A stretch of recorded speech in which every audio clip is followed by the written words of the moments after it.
Bismillah,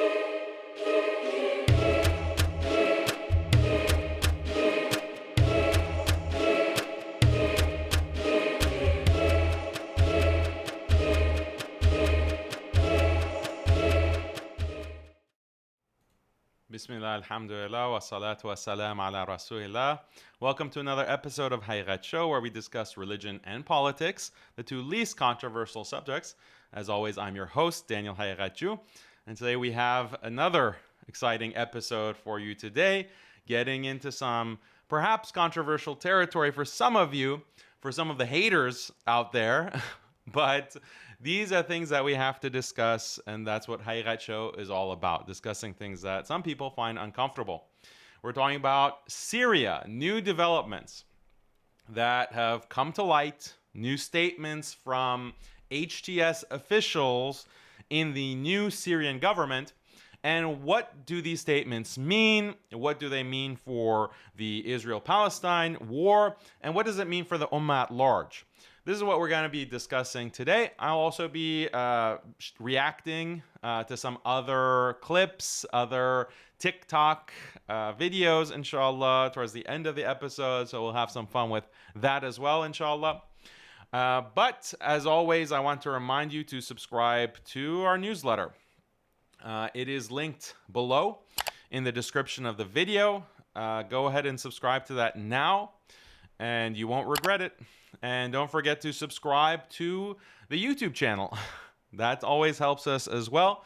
That way, whenever we have a live stream, you'll get notified on your phone that we're going live with another edition of Haqiqatjou.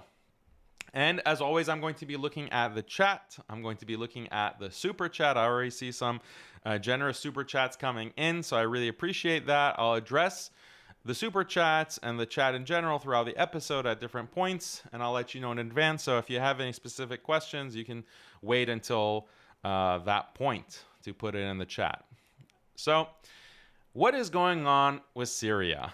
This is the million-dollar question, and we've had an episode dedicated to the new Syrian government, HTS, Jolani. I put out a separate video on why does the Western mainstream media seem to love Jolani so much, the new president or leader of Syria. And we asked some questions, right? We asked some questions because why should we trust this guy? Why should we trust this new government? And when I put these questions forth, I'm met with a wave of backlash. And a lot of it seems to be bots. But a lot of it are sincere people, sincere Muslims, and they don't understand. And they say, Daniel, why are you so skeptical of this new government? It's a Sunni government. These are the Mujahideen. They're coming in and they're taking that tyrant, Bashar al-Assad, that kafir tyrant who slaughtered hundreds of thousands of Sunni Muslims. Alhamdulillah, he's gone. And these are the liberators, the Mujahideen. We have to celebrate. We have to be giving full support to them. And I get it. I get that there is some emotion, there is happiness and joy, especially if you're younger, especially if this is the first time something like this has happened. But as I pointed out in that episode, that some of us are older, some of us have had that kind of exuberance, that optimism. And unfortunately, that optimism has been crushed. It has been destroyed by experience, by the vicissitudes of time. And unfortunately, we can't enjoy, when you get to a certain age, you can't have that kind of optimism because of the horrors that you've seen and how things have gone terribly wrong. How everything looked like it was going to be great, and then it took a turn for the worst. So the pessimism that I've expressed, you can call it pessimism. I call it rationalism. I call it asking questions. I call it, look, if you want my trust and you want my respect, you have to earn it. You have to earn it. And regime change is not enough. Regime change is not enough to get my support or to get the support of the Ummah at large. And there's a reason for this. The reason is that we've seen many revolutions, we've seen many governments overturned, and we've seen how in the vast majority of cases, the new government that comes in is immediately infiltrated, is immediately co-opted, immediately sells out all of the ideals of the revolution, all of the ideals of Islamic governance, quickly sold out for the sake of so-called pragmatism, for the sake of so-called peace, whatever.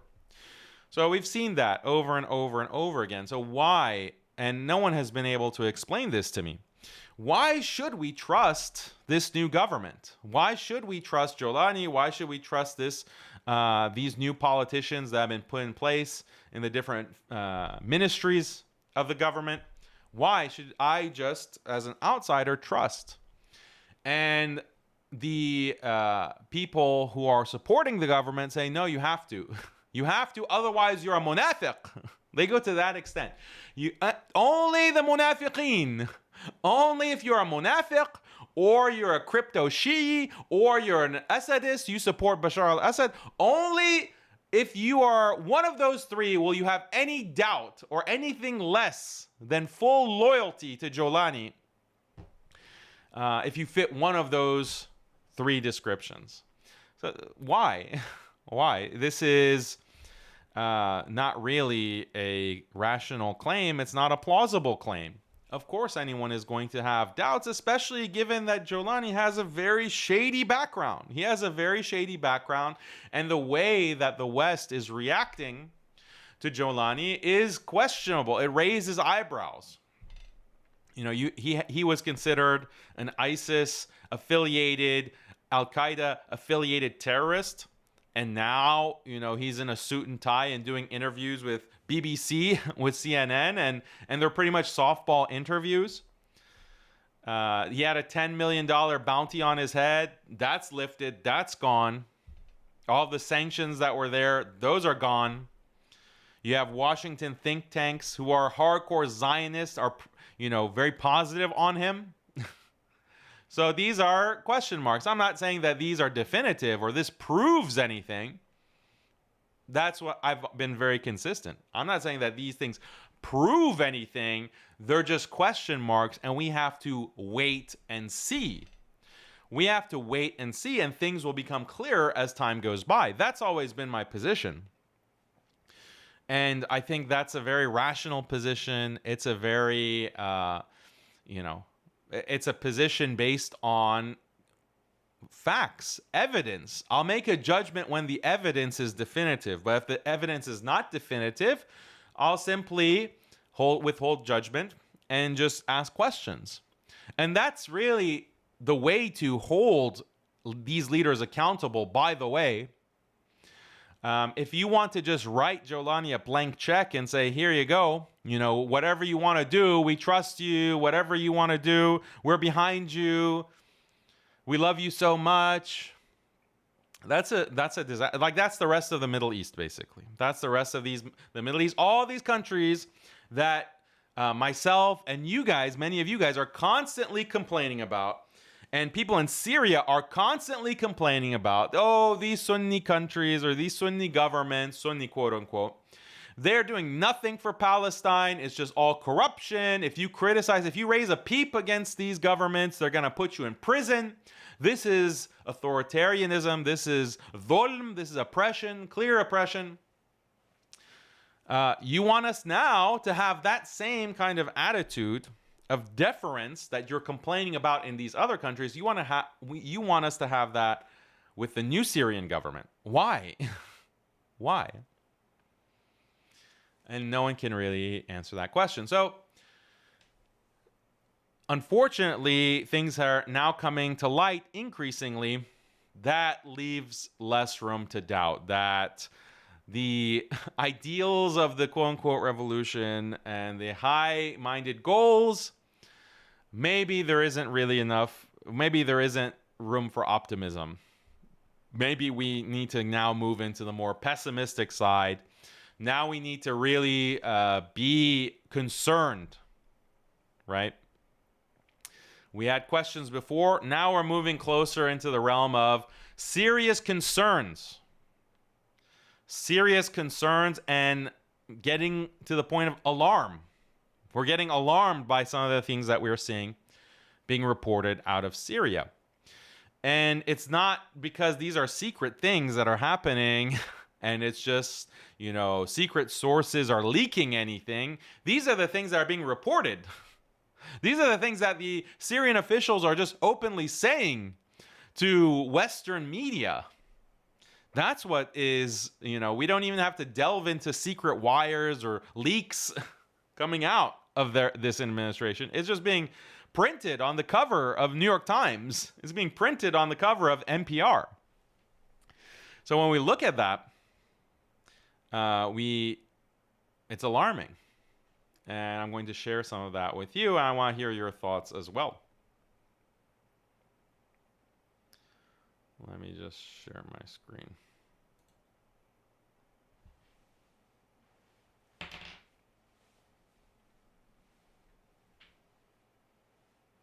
How are you guys doing, by the way? Enjoying Saturday? Enjoying the weekend? So let's see. Okay, so we have the Damascus governor, new governor of Damascus, Maher Marwan, and he had an interview with NPR, a major Western news source. And let's see some of what he said in this interview. ممكن في الفترات الأخيرة ممكن هي شعرت بالخوف فتقدمت قليلا قصفت قليلا إلى آخره. ليس هناك أي خوف تجاه إسرائيل. ليست مشكلتنا مع إسرائيل ولا. There's no fear. We have no fear about Israel, and we have no problem with Israel. There's no problem.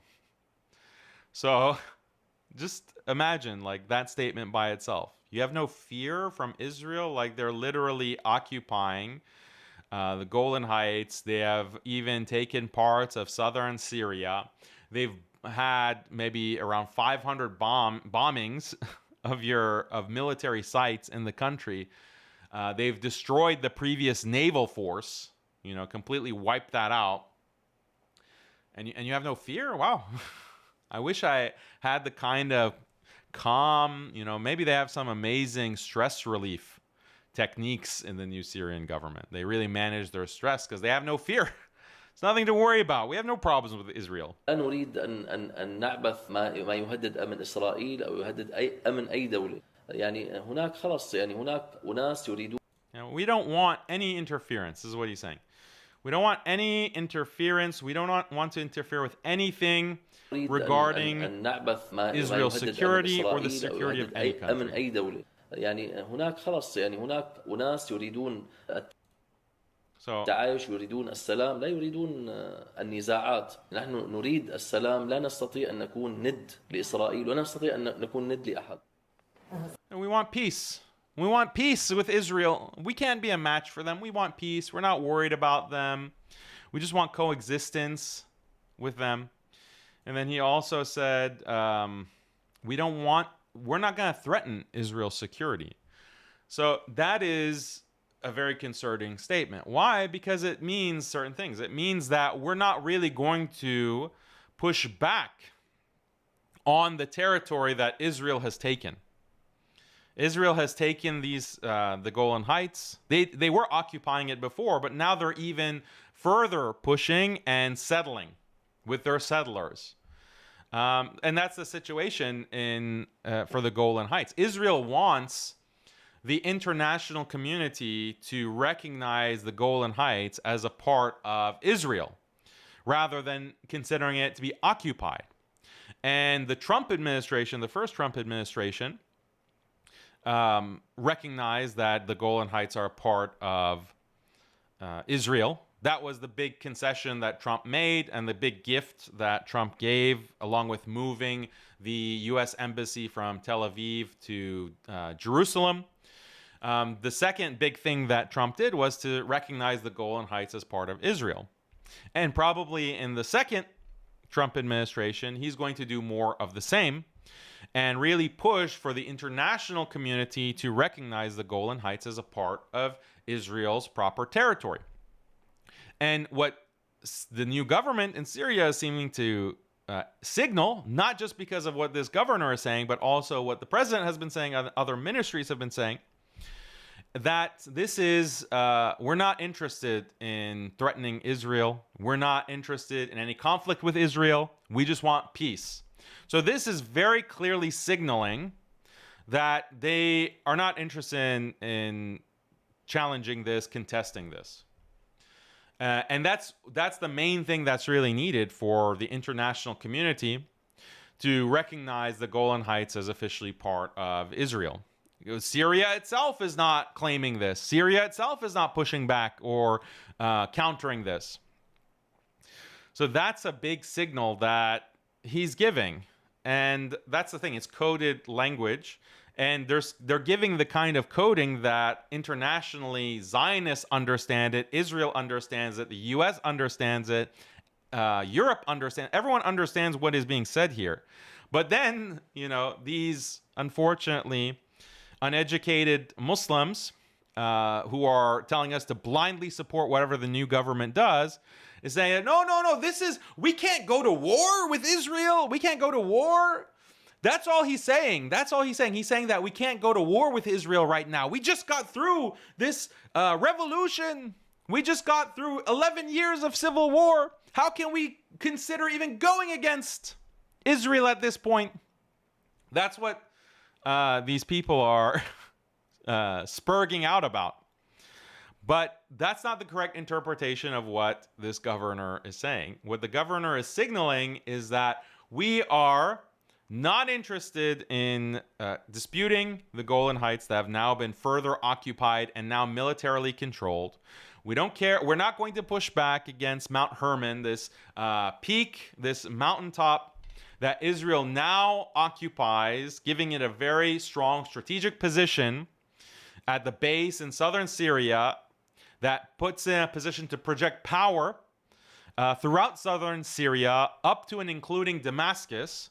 We're not going to challenge Israel on that.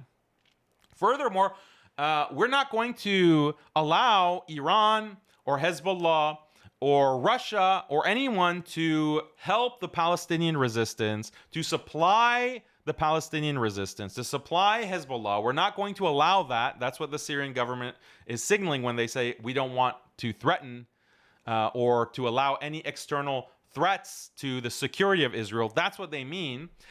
And beyond Hezbollah, beyond Iran, beyond Russia, we're not going to allow anyone internally within Syria to threaten Israel from within our territories. So even if there are mujahideen within Syria, Sunni mujahideen who are interested or who want to start waging jihad for the sake of Palestine, the Syrian government is going to block them. The new Syrian government is going to prevent that. And that's what all of the new Syrian government, all of these officials have emphasized and repeated again and again and again. The only thing that this guy has done a little bit more than the others is that he's used the word peace. Like, we want peace with Israel. That's what he has actually, but it's not something new that he's saying. Like, he's just making it explicit. If you say we don't want conflict with Israel, that means you want peace. You want a peace agreement. That means your own government is not going to oppose Israel, and you're not going to allow anyone within your territory to oppose Israel. So you're going to take active measures to prevent people from within your territories to show any hostility towards Israel. That's what it means. That's a peace agreement. That is a peace agreement, even if you don't use the word peace. But this guy, maybe he slipped and he had a little slip of the tongue, and he actually used the word peace. And that's why this has gone viral. Why this governor has gone viral, because people are like, what the heck? Like, what the heck is going on? And this is exactly like, if you look at, and this is only part of his statements, right? He had a full interview. Like, the interview with NPR wasn't 30 seconds, right? This clip, but I'm having a hard time finding a recording of the full discussion. NPR has released this transcript and it also seems partial, but you can go and find it online. Governor of Damascus tells NPR about the new Syrian government's plans with Israel. So this was published a couple of days ago. You can go read it. And it actually goes further than the recording or the video that we just watched. It said, for example, here, Marwan is saying, Israel may have felt fear. Marwan said, so it advanced a little, bombed a little, etc. So he's trying to justify the bombings that Israel has done, the 500 separate bombings of Syrian territory. He's saying, well, maybe they were a little afraid. Maybe it's justified. They were just a little bit concerned. Cut them some slack. No harm, no foul. You can't hold them against. You can't hold 500 bombings against Israel. I mean, come on, be reasonable. They're just a little bit worried. That's all. So that's the way that he's talking. Isn't that concerning? Israel has been striking strategic military installations in Syria since the regime fell and seized part of the Golan Heights, stoking fears of annexation. And yet Marwan said this fear was, quote, natural. And that as a representative of the capital, Damascus, and of the political view of President Ahmed al-Sharaa and the foreign ministry, he has a message. Quote, we have no fear towards Israel, and our problem is not with Israel. And we don't want to meddle in anything that will threaten Israel's security or any other country's security. He made no reference to Palestinians or the war in Gaza. This is in line with keeping with the new Syrian government. Sharaa has previously said that he does not want conflict with Israel. Marwan went a step further. He called on the United States to facilitate better relations with Israel. Which is hilarious. The idea that the U.S. is going to facilitate better relations with Israel. The U.S. is Israel. The U.S. is Israel. There's no meaningful distinction or separation between the United States and Israel. So even the way that they're understanding things and the way that they're framing things is so backwards and very dangerous. And you'll remember, I said a month ago, that we only have one expectation of the new Syrian government.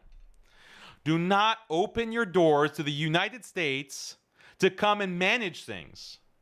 Do not let the U.S. come in and infiltrate your administration and be the broker or the mediator, your ally. That's the one thing that if they do it, that basically means that Israel is in control. And you had all of these imams and du'at, and they're doing live streams, and they're doing programs, and they're giving talks at the masjid. I was even at a masjid, and the imam was giving his khutbah about Syria, about advising Syria. Our advice to the people of Syria and the new rulers of Syria. Here's our advice. Make sure to establish salah. And then everyone, yes, nodding solemnly. Yes, so important to establish salah. This is not good advice. Establishing salah, yeah, it's important. It's extremely important. Establish salah, establish the regulations of Islam, the basic regulations of Islam. Yes, that is at almost the top of the list. It's almost at the top of the list. You know what is actually higher than establishing salah? Any ideas in the chat? What is higher than establishing salah? You have to establish your safety. You have to establish your safety. As a country, you have to establish your independence and your ability to do anything. Like establish salah, start collecting zakat, start, fixing up these institutions in the country along Islamic lines. You first have to secure the country. But if your government is infiltrated by the worst enemy, proven to be your enemy over and over and over again, you don't have that safety, sovereignty, security. That doesn't exist. And that's why these people that I've debated, like that Talha Berg, that Zionist agent, who, whatever, you can call him all kinds of language. Let's just forget about that for now. Who said, oh, we cannot ever ally with Iran. Oh, we can't ally with anyone, actually. We don't want alliance. We Syrians, we don't need an alliance. Did you see that clip? We clipped it and put it as a short. That's what he said in the debate.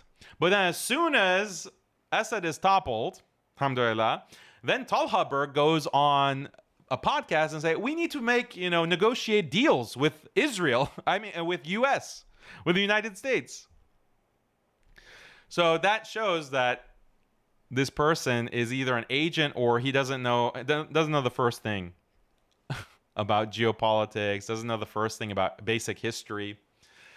So how can you establish Salah and your government is just controlled or infiltrated by Zionists?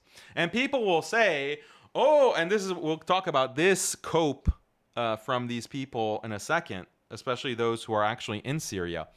The cope that, no, I know Jolani personally, and I know these government officials personally, and I can tell you, every day they're in the masjid, and oh, look at the length of his beard, and oh, he is on the sunnah, and he has the aqidah of the salaf. He's a true salafi. I know him personally. Like, that's their response. And it just blows my mind that someone can be that naive. Like, subhanallah, brother, like, I wish I had your simple, pure heart that you see someone praying in the masjid and, oh, he's a wali of Allah. And like, don't you know how government infiltration works? Do you think that when you look at a government like the Saudi government, don't you know that the Saudi government has so many good Muslims in it? The Saudi government, the UAE government has so many good Muslims. I'm not being sarcastic. I mean that genuinely. Very good Muslims in the government. That doesn't mean anything. Unfortunately, that means nothing. It means nothing because you only need a few bad apples. You know the expression, a few bad apples? The full expression is, a few bad apples spoils the bunch. You just need a few. A few bad apples are going to make the entire bunch of apples in your basket go rotten because the disease spreads. So if you open the door to the United States and you say, ahlan wa sahlan, please come negotiate for us, or we want to make deals with you, remove these sanctions, remove the $10 million bounty, sure, I'll do the interview with CNN, sure, I'll meet with your all of these different diplomats. And, oh yeah, we promise diversity is our strength, and we promise that we're going to respect minorities, and yes, we're going to have women in our government. We'll have female governors, female administrators, no problem. As soon as you open the door, do you know what else you're opening the door to? You're opening the door for them to send spies, for them to send influence operators who are going to bribe officials within your government, who are going to blackmail officials in your government, who are going to spy. And that's what spying is for. Spying is for the purpose of blackmail so that you can control individuals in the government. So even if 80% of the new Syrian government are strong Muslims, believers, awliya, they're awliya of Allah. Let's just concede that. 80%. They're the most pure government in terms of pure percentages. You just have 20% or you have 10% who can be bought, who can be blackmailed, who can be influenced externally. That's it. That's it. And that's really the difference between countries that open their doors for diplomatic ties with the US and Muslim countries that don't. That's one of the big differences. I'm not saying that countries that don't open their doors to diplomatic relations with the US can't be corrupted, can't be bought. That's not what I'm saying. But you just make it that much easier. You make it that much easier and that much more inevitable that that's going to happen. And this has happened with HTS and the new Syrian government from day one. Does that give you hope? It doesn't give me hope. Especially when then some of these, like this Marwan guy, is talking about peace with Israel. We don't want to threaten any threats to Israel. No, that's not what we're about. We don't want conflict. My guy, they're occupying and spreading in your country. They just dropped over 500 bombs. So, and then the cope or the straw man is, oh, Daniel wants them to invade. 11 years of civil war, and now Daniel wants more war. No, that wasn't my demand from the very beginning. I made it clear. Of course, they have to be pragmatic. They have to play the game. But don't allow the U.S. to come in and set up shop in your government. If you do that, then we can raise concerns about that. We can be very, very concerned about that.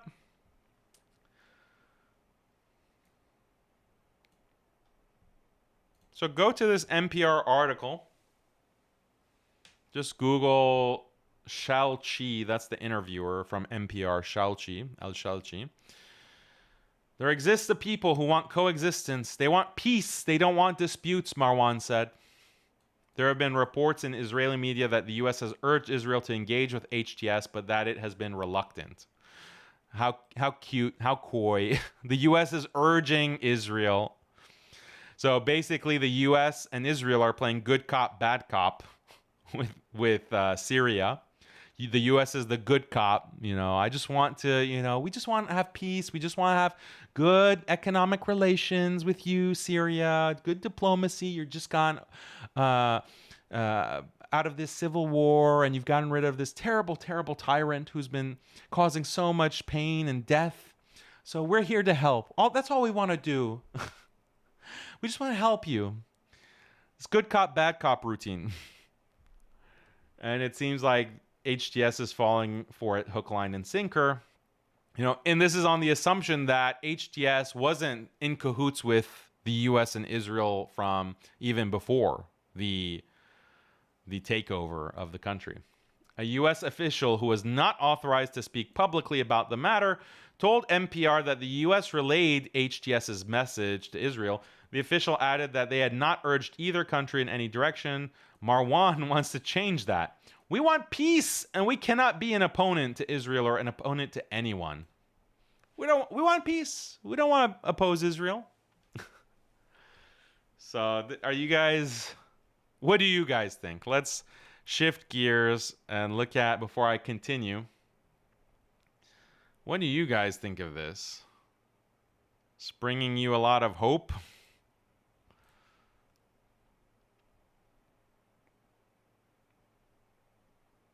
By the way, did the sound on the clip play?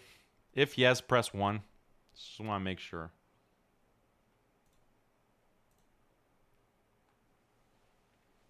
The sound is all good.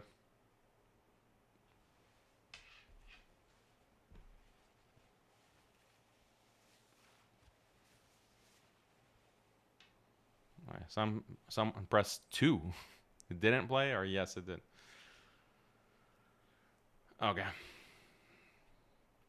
So here's a comment. Or one person is saying, oh, well, HTS is doing more than Assad. Okay, let's talk about that. Are they doing more than Assad?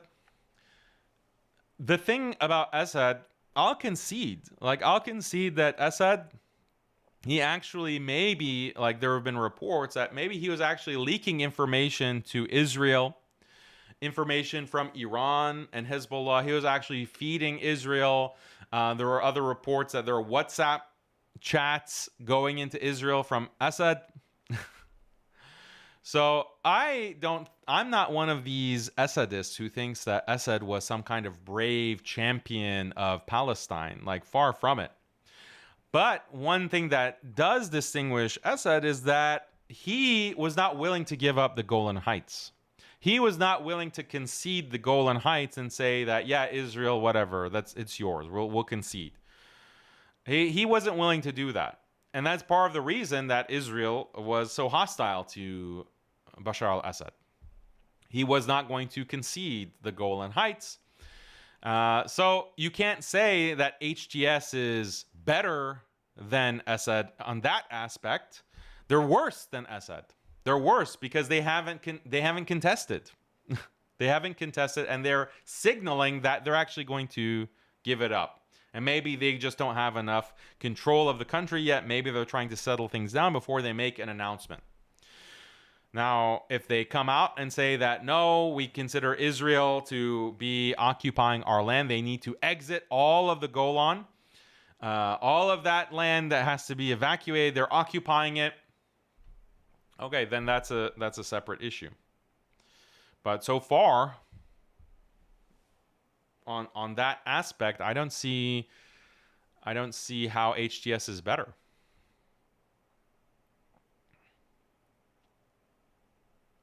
Yeah.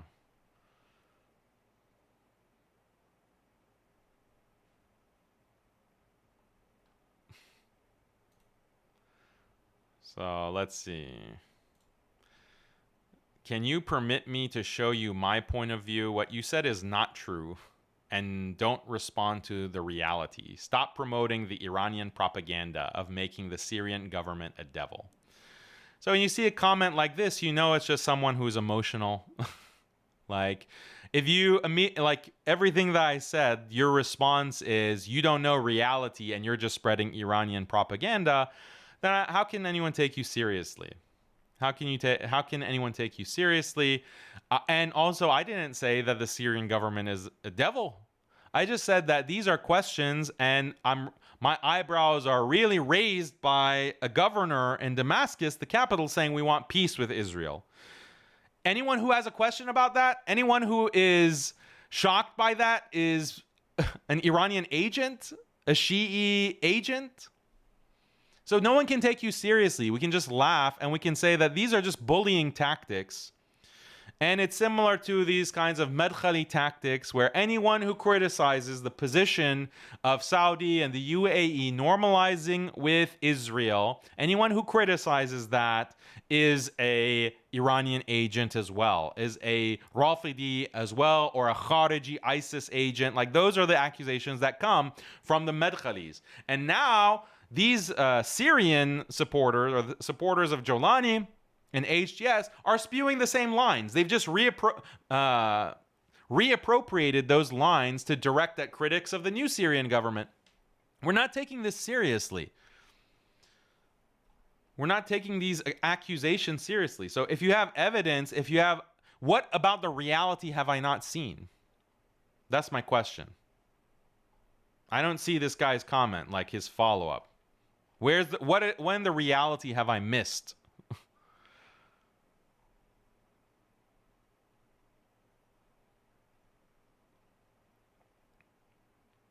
Yeah.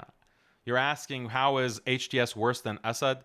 I didn't say in all aspects. I didn't say that. I think Assad is worse, was worse in many aspects, if not most aspects. The most important being that he slaughtered 400,000 Syrians. But in one aspect, he was not willing to give up the Golan Heights. HTS has not contested Israel's occupation of the Golan Heights. That's a fact.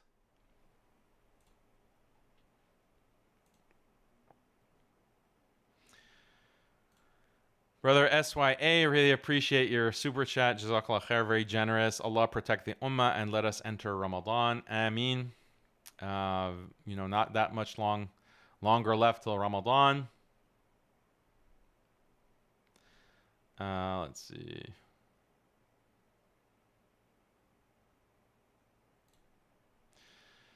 Syria's highest peak, which is the source of many water streams, Mount Hermon, key strategic military positions are taken by Israel and not a single statement made by Julani. Yeah, exactly. Like, are we allowed to be worried about that? And what does that signal about the stance of the government towards Israel? Or at least, fine, not like a total stance regarding Israel and Palestine. Just what's their stance on the occupied Golan Heights? What is their stance? Like, can we not take the lack of a statement on that, a clear-cut statement on that, as concerning?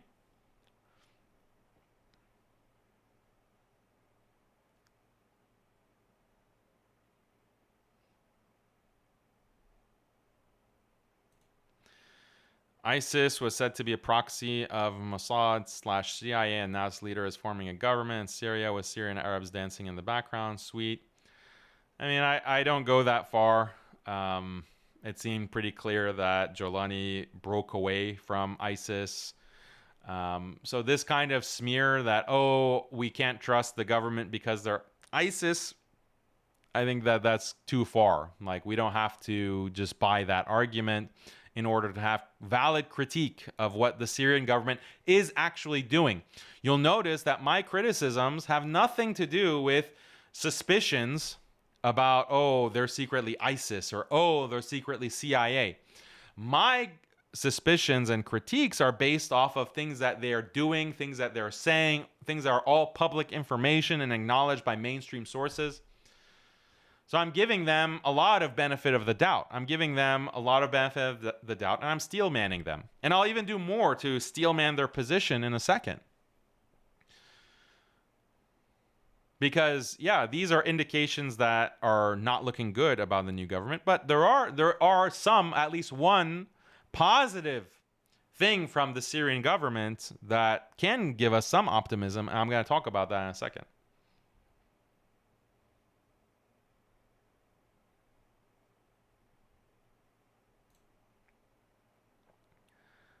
Here's another super chat. John says, if Iran wants to G-word the Sunnis, meaning, wipe them out, why did they send aid and soldiers to Bosnia, protect them from being wiped out? Qasem Soleimani was there. Why didn't they just stay out of it or support Serbia? Yeah, that's a good point. I mean, this is just a myth regarding Iran. Like, what about the Palestinian resistance? Why is Iran threatening its own existence by supporting Palestine? It would be much easier to do exactly what Saudi is doing, to do exactly what the UAE is doing, to do exactly what Jordan is doing, to do exactly what now Syria is doing. It would be much easier. Maybe we can have like a nice, wonderful interview with CNN coming and sitting with Khamenei and giving him a puff piece interview. Like, that would be a lot easier for Iran, but they're not doing that. So if Iran's intentions is to wipe out Sunnis, it doesn't add up. It's just cope. Like, this is the problem. It's just cope. And if you point out this basic reality, then that means you're a Shi'i Iranian agent secret. Like, this line doesn't work. It might have had like this line of just accusing anyone who has questions or doubts or criticism of being an Iranian agent. That might have worked like a month ago. That might have had some currency with some people, ignorant people, a month ago.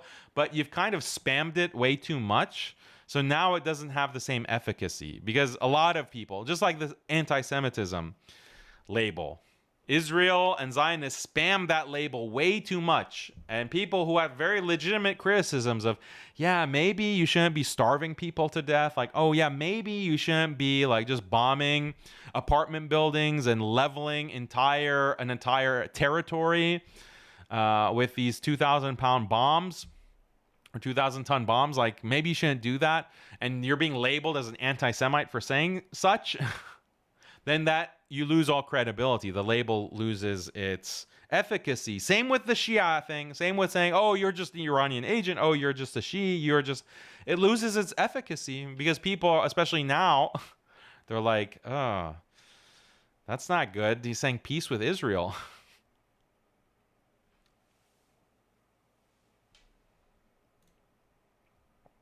Let's see what this is. Syria is vulnerable, and the Ummah demonstrated how they won't defend other Muslims.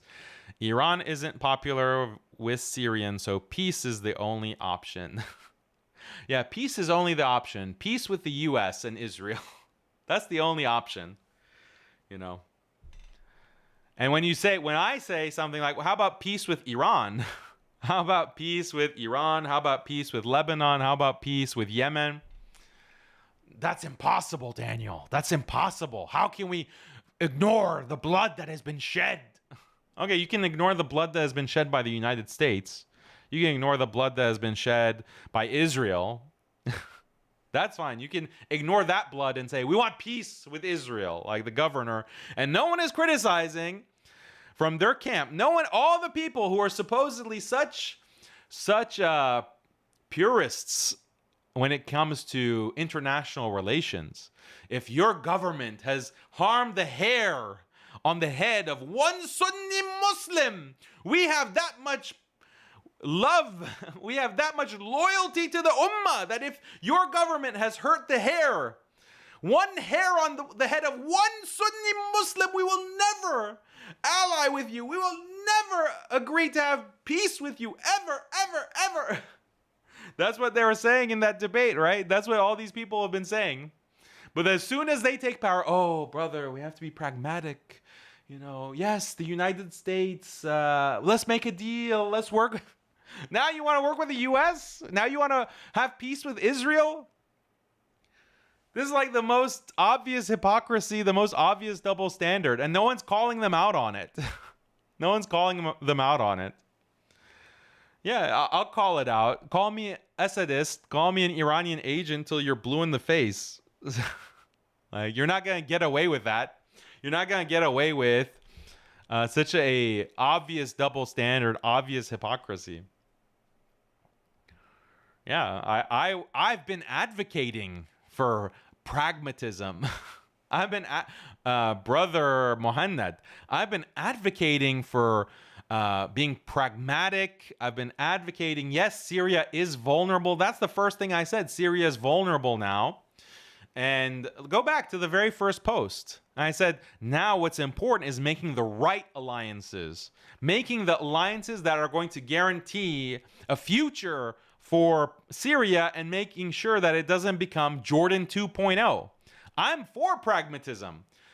But that's what some people were confused by, because I said I'm for pragmatism, but not with the US. Don't ally with the US, because that means you're allying with Israel.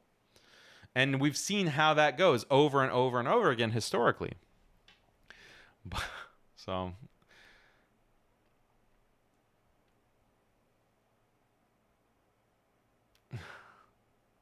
see, like this stupid straw man. How many times they keep bringing it up? Oh, why didn't Salahuddin immediately attack the Crusaders? And why did his state have relations in diplomacy and trade with Crusader states? So now that they're in power, they want to speak about pragmatism as if I'm against pragmatism. Are you?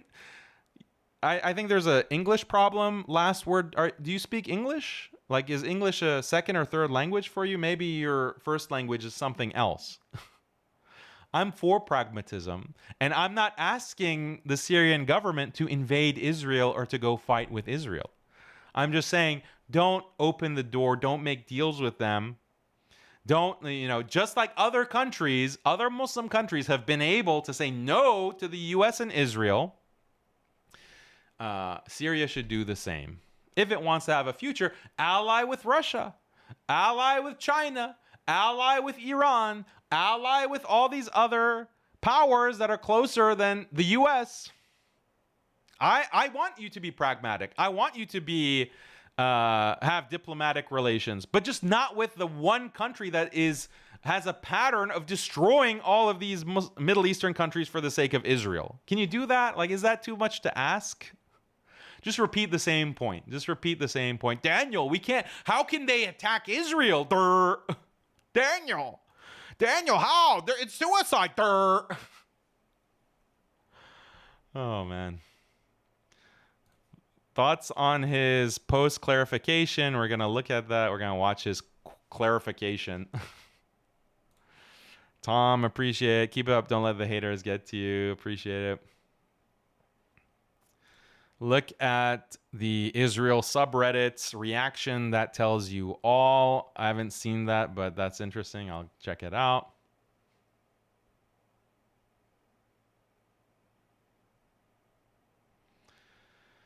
We will talk about this.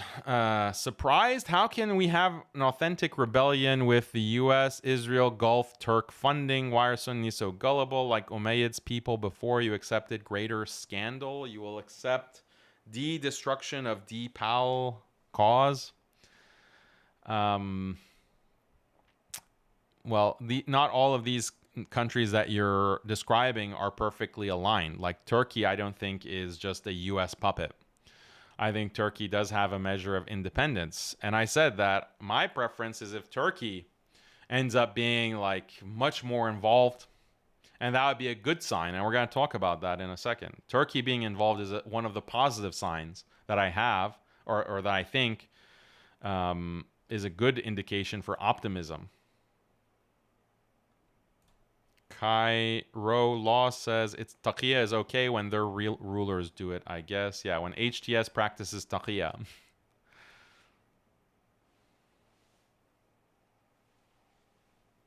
Can you touch on the nuclear bomb? Ashley from Brownsville says, can you touch on the nuclear bomb Israel dropped on Tartus, Syria? No mention from Julani or any news.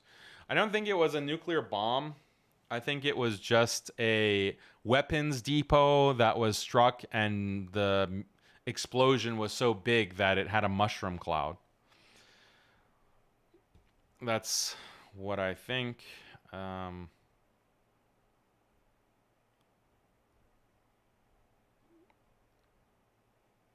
Okay.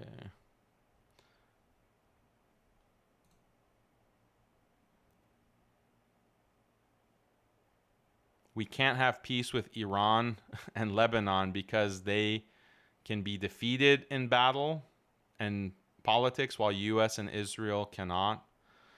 Okay, yeah, so why does everyone needs to make peace with Israel then?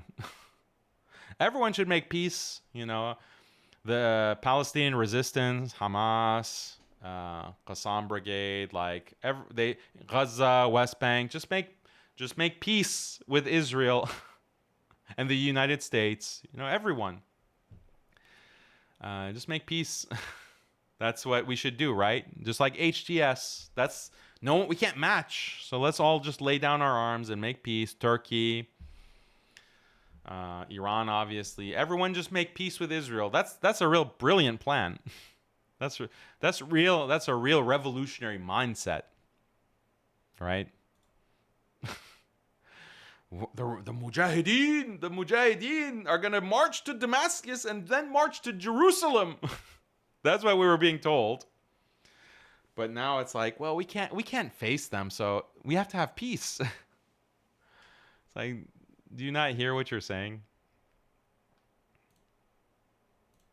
Yeah, how about being pragmatic by allying with Iran?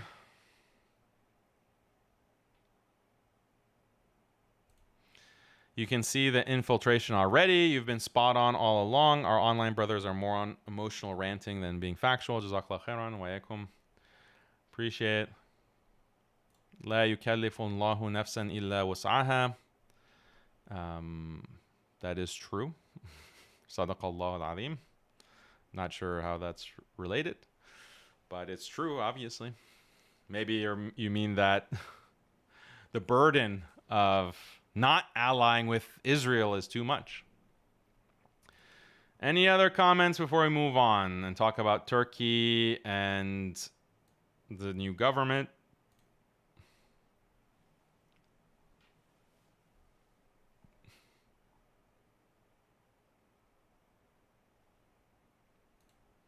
Yeah, I love this cope. You go fight.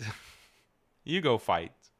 So if you're not there fighting in Israel or in Palestine, then you have no right to criticize HTS. Interesting, huh? So we can't criticize any of these governments. We can't criticize anything that happens in the world unless you go and take up arms. That's a great standard, right? That you have for everyone except yourself.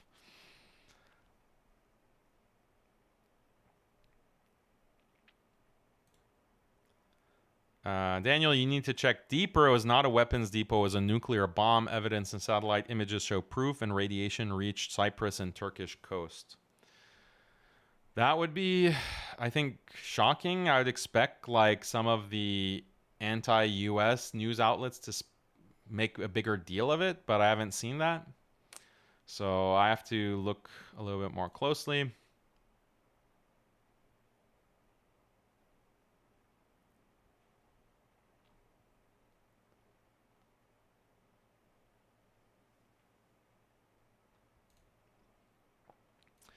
Are they just happy that a Sunni is in charge and they consider Assad a Shiite is out? I don't think they know or care about anything. It's just sectarianism. Yeah, for most of them, that's all it boils down to. They just hate Shia so much, and they're LARPing as Sunnis.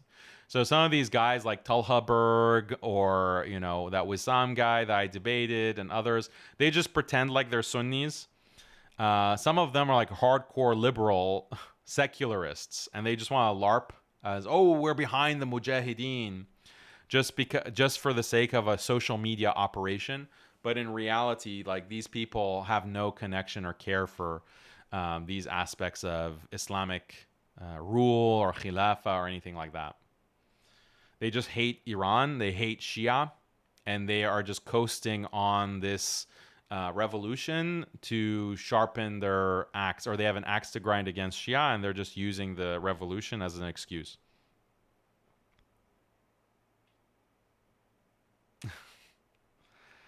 I mean, these kinds of low IQ comments, we have to answer it. How many times have I addressed this on streams? Like, you honestly believe Iran is part of this axis of resistance against Israel? They haven't stopped the war in Gaza for one day. What resistance? They're just using Gaza as makeup. Yeah, okay, then Hamas is not resistance either because they haven't stopped the war for one day. In fact, Israel, the Zionists were claiming that Hamas is actually on our side because Hamas, because of their October 7th operation, they opened the door for us to take over Gaza. So actually, Hamas is a psyop. It's a Zionist psyop to take over Gaza. According to your logic, right? Iran, they haven't stopped anything. Despite Palestinians themselves, like, constantly praising Iran, constantly saying that Iran is supplying them. Anyway, these are really low IQ. Like, these are just bots, I believe. I don't think these are any kind of serious people behind these comments.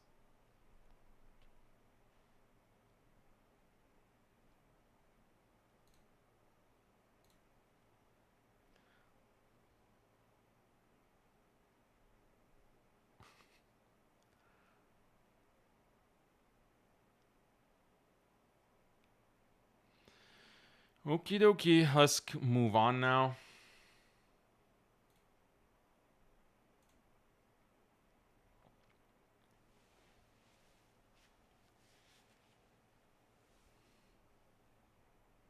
So people are pointing out that, oh, the governor, he clarified his comments. He clarified. Okay, let's see what his clarification is.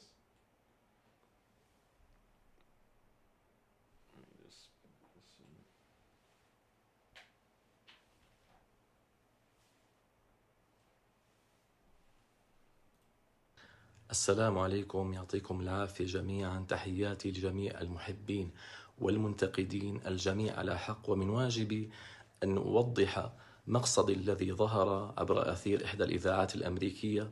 كوني محافظا لدمشق، لم أتطرق أبدا عن السلام مع إسرائيل، وليس ذلك من صلاحياتي إطلاقا. هناك وزارة خارجية. We just saw you say that you want peace with Israel. We just saw you say that. So don't deny like the explicit words. So he said, I never talked about peace with Israel. I never talked. Yeah, you did. We just watched you talk about peace with Israel. Should we go back and play the clip?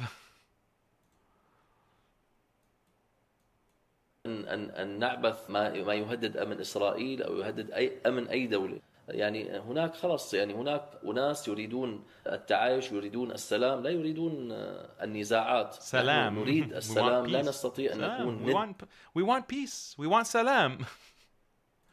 But then here he says, no, I never said anything about peace. منتقدين الجميع على حق، ومن واجبي أن أوضح مقصدي الذي ظهر عبر أثير إحدى الإذاعات الأمريكية. كوني محافظا لدمشق لم أتطرق أبدا عن السلام مع إسرائيل، وليس ذلك من صلاحياتي إطلاقا. هناك وزارة خارجية وهناك قيادة. كان سياق كلامي يصب في التعايش السلمي الأهلي المحلي. سياق الحديث الذي بقي حوالي الساعة كان يصب عن تعب الشعب السوري. I was only talking about the local Syrian population. I want this local Syrian population to have peace. He didn't say any of this in the original clip that was reported on NPR and all of the major news outlets reporting his statements. He was talking about the local people.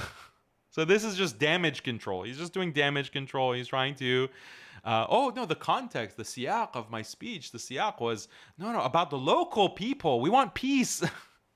They're asking you about Israel, first of all. They're asking you about Israel, and you're talking about Israel. You're talking about external nations. We don't want to threaten the safety of any external country. That's what you're saying. So it's definitely not about internal affairs. في سنوات الثورة، وأنه بحاجة إلى سلام داخلي ولا يريد الحروب الخارجية. من الممكن أن يكون التعبير لدي ناقصا، ولكن الله ناقصا جدا.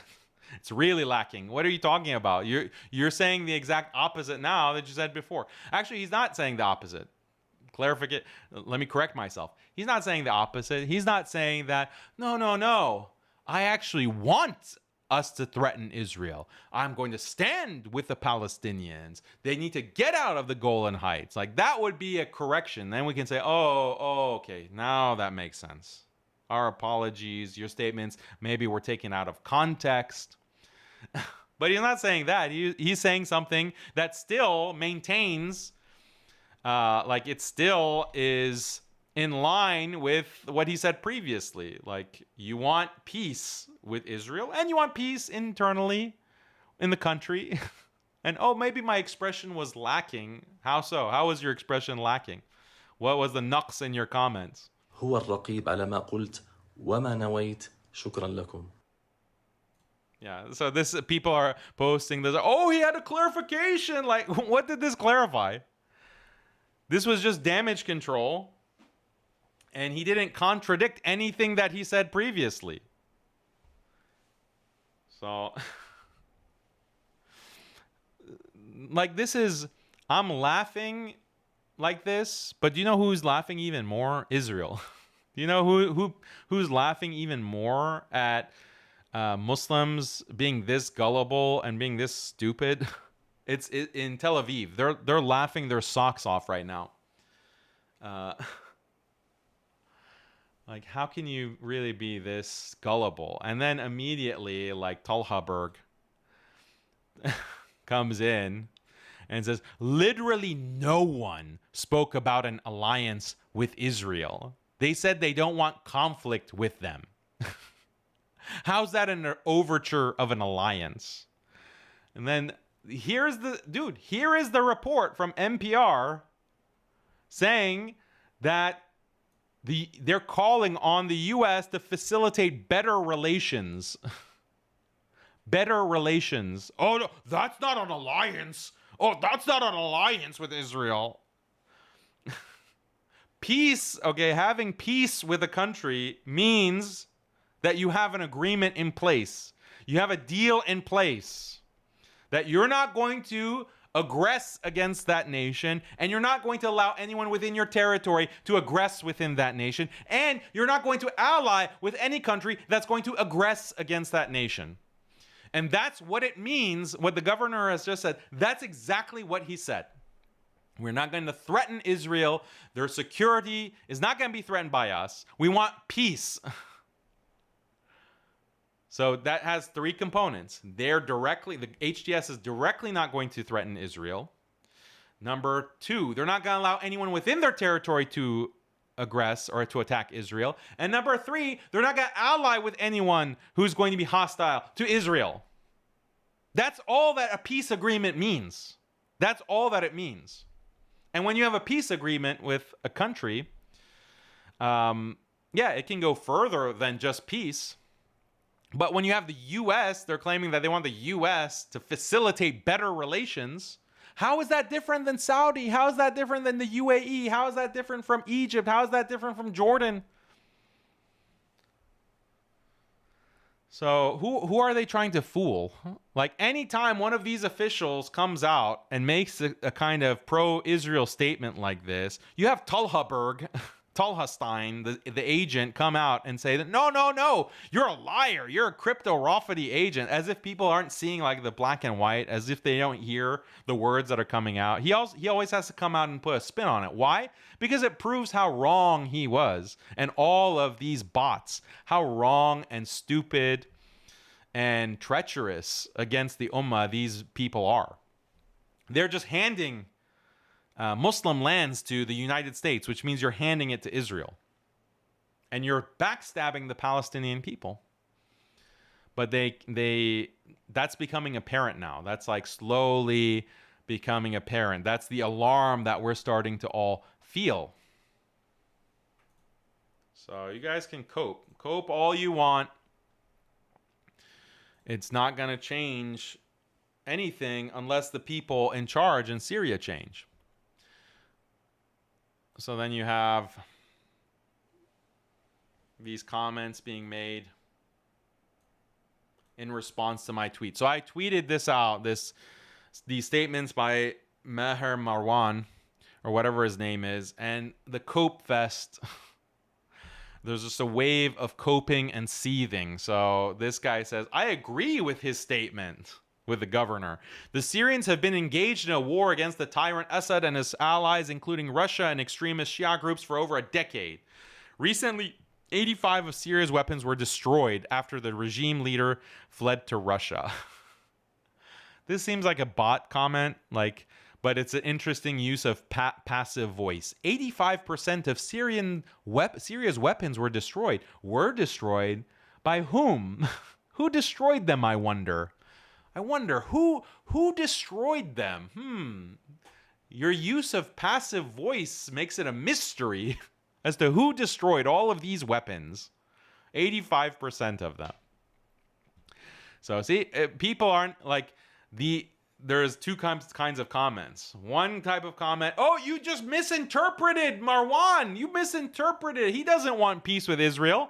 And then another side is saying, yeah, I fully agree. We do need peace with Israel. So which is it? Which is it? They're schizophrenic. They haven't even agreed internally amongst themselves on what is the appropriate response. And then this guy, Clown, you may remember him because I have videos on the channel about him like supporting transgender pronouns. But he's such a pious sheikh, knowledgeable sheikh, and he has a long record of holding hands with the worst feminists, pro-LGBT activists. Like, he's their sheikh. But he makes sure to have a really long beard and a big turban so that you know how traditional he is. How traditional. And then he comes and calls me a chihuahua.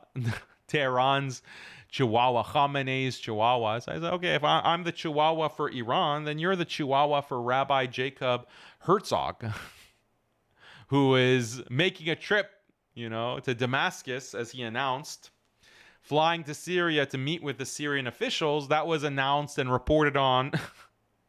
So you're his chihuahua, Sheikh. Another comment. So your conclusion, Daniel, here is these jihadis are conspirators against the Palestinian cause and really want to peacefully coexist with genocidal devils, and that's their true intention from fighting against the devils of Assad and his Iranian militia allies?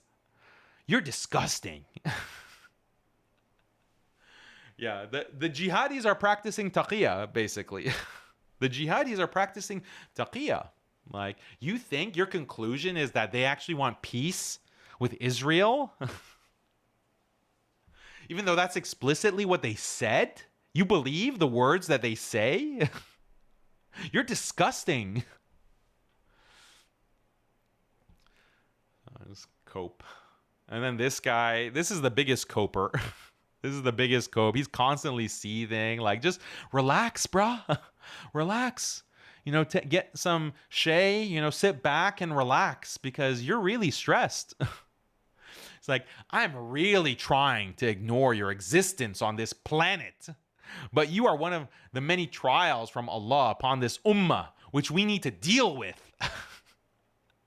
Please, man, speak about things you know and understand and focus on your debates with Christians, Jews, and atheists. Don't cross into territory that your mini taqiyya-filled Shia brain with a low-amped fuse can't handle.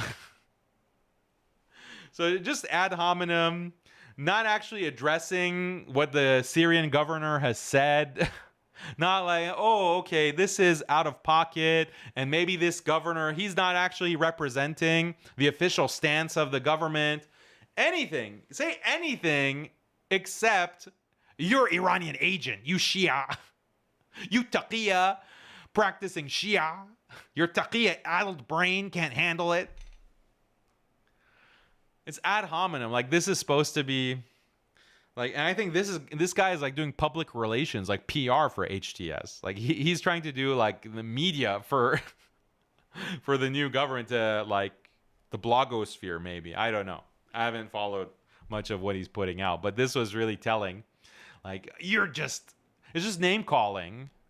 So why should we take these people seriously?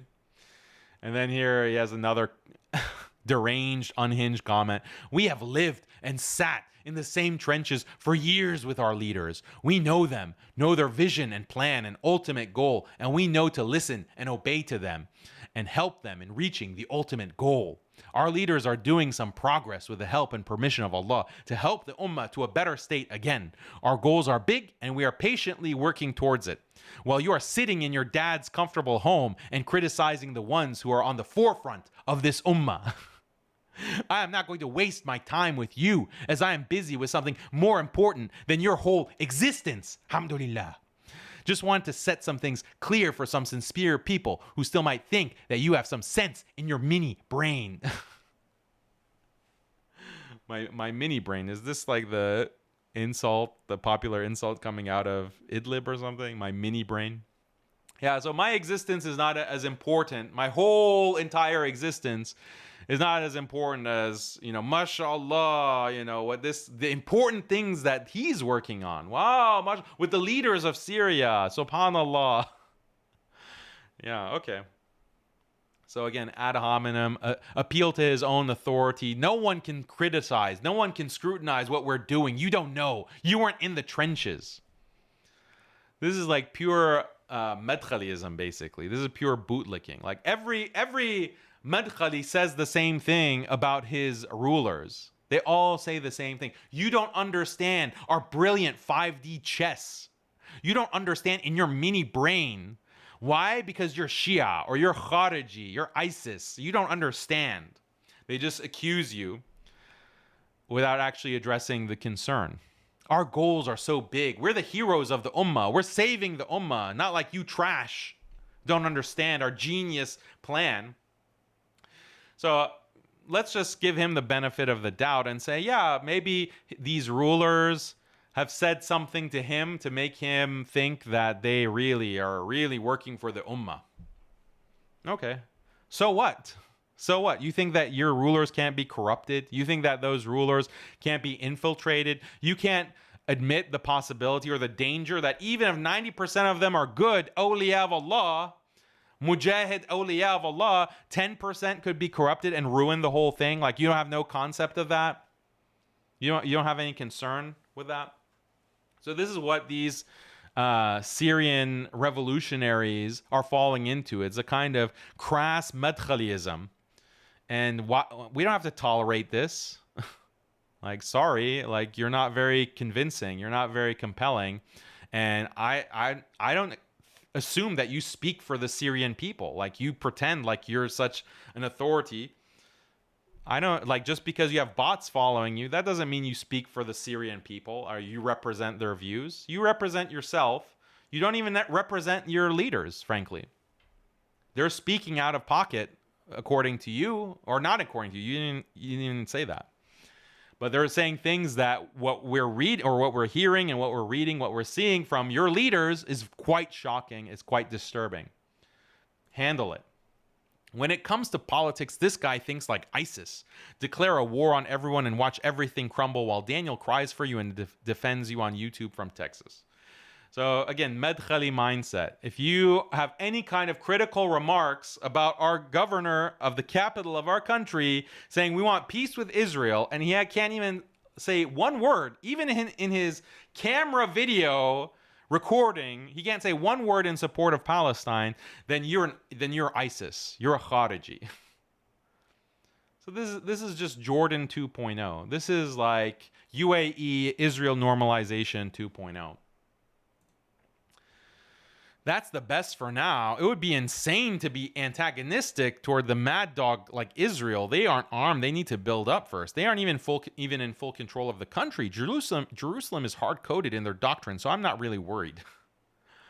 We don't have to worry. It's hard-coded that they care about Jerusalem. Yeah, same as MBS, same as MBZ, same as the King of Jordan, King Abdullah. Like, yeah, they're hard-coded in their hearts, in their depth of their hearts. They have like Masjid al-Aqsa, like right there in the core of their hearts. You know, every night before MBZ puts his head on the pillow, he's just dreaming about invading Masjid al-Aqsa and liberating it from the Zionists. Every day, you know. MBS, when he's on his jet skiing around his $2 billion yacht, he's thinking about the Palestinian children in his heart, you know, just like Jolani, right? Just like these Syrian leaders, just like Marwan. It's deep. It's so deep you can't even see it. Like you can't. There's no visible symptoms or signs, but it's so deep. That's how deep the love for Palestine is, and Jerusalem, Al-Quds.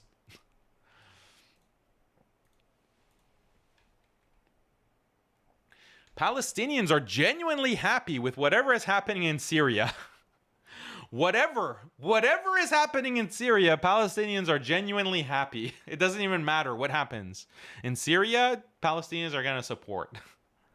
They know the nascent Syrian government cannot do for them at this juncture. This insane coping by you won't help your Persian Rafidi regime. You're only losing whatever support you had amongst Muslims. Oh no! Oh, I'm losing support! Oh no! What will I do? What will I do without all the support? Oh! No, guys, please! Keep supporting me no matter what!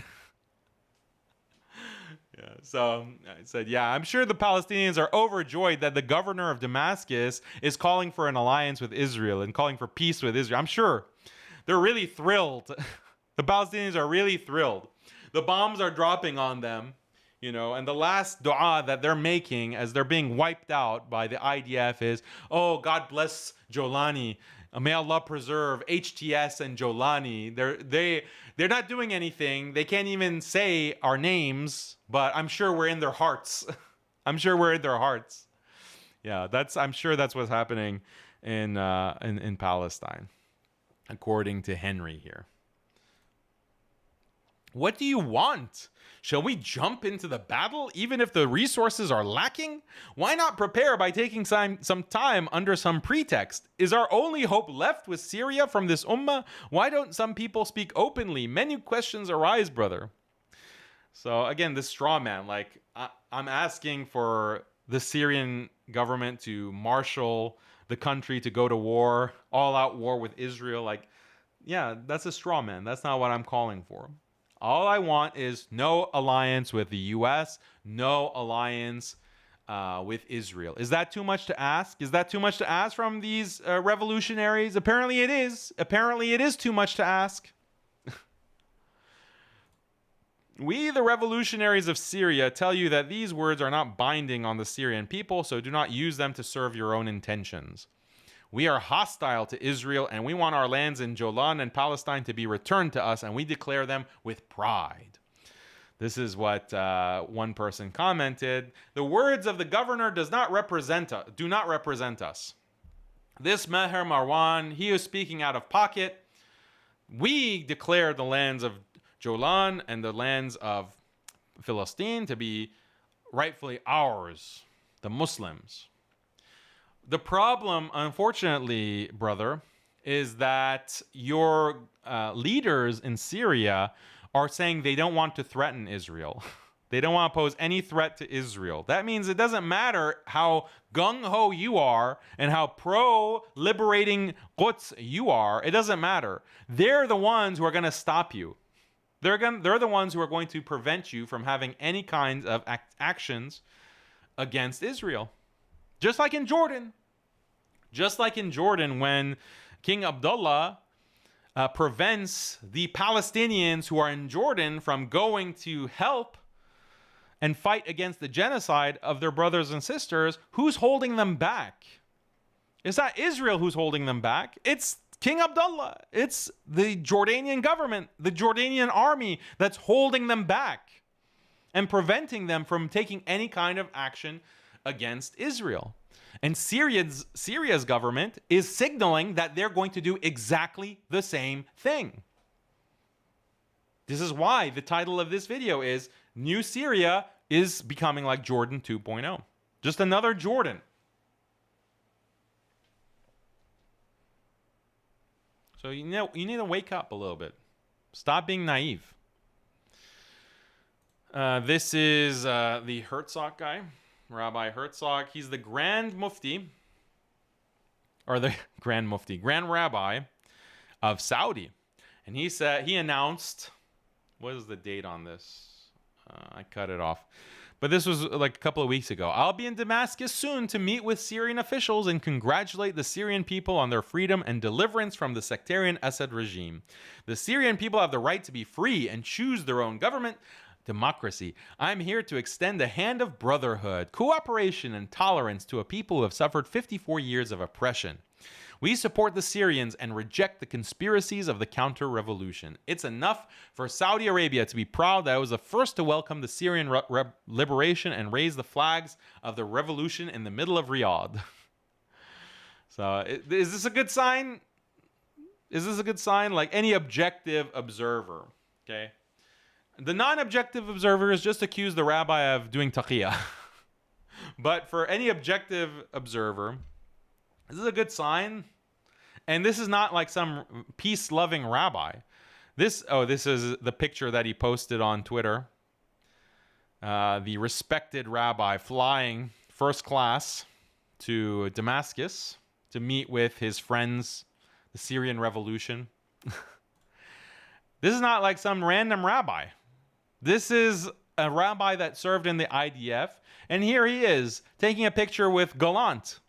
Yoav Gallant, the IDF or the Israeli minister that was saying that Palestinians are human animals and we need to wipe them out. Here, look at this very nice picture in his IDF uniform. So this is the guy who is celebrating the Syrian revolution. Now again, I'm not saying to take this one tweet from some rabbi in Saudi and say that, okay, this is proof positive that these revolutionaries are IDF or Israeli agents. I'm not saying that.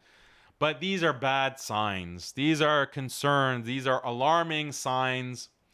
And we have to point them out. If you care about the future of Syria, you need to be raising the alarm. Raise the alarm about these things. Meet the rabbi bringing Judaism to Saudi Arabia. Yeah, bringing Judaism to Saudi Arabia, bringing Judaism to Damascus.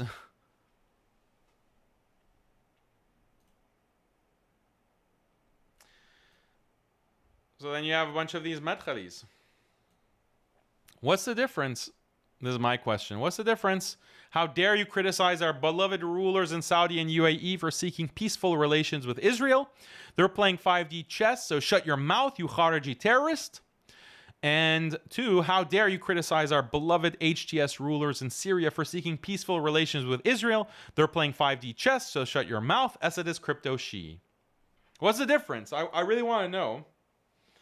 Unfortunately, you can't talk to these people. They just cope and seethe and shout and accuse you of being an agent. It's just ad hominem. But please tell me, what's the difference here? Why should we have this level of trust? So that's one of the Madkhali lines. Literally, you can't criticize our rulers, just like this guy. You can't criticize our rulers because we know them and they have big goals and you're just criticizing from the outside. Just shut your mouth. Wait, there's another tweet actually telling... Hold on, let me pull up another tweet that's even more explicit than this one.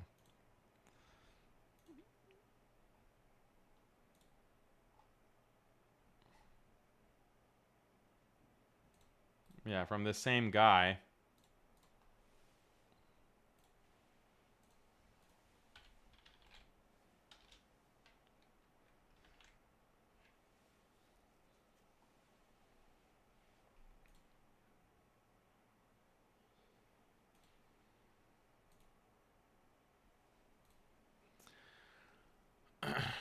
Let's see.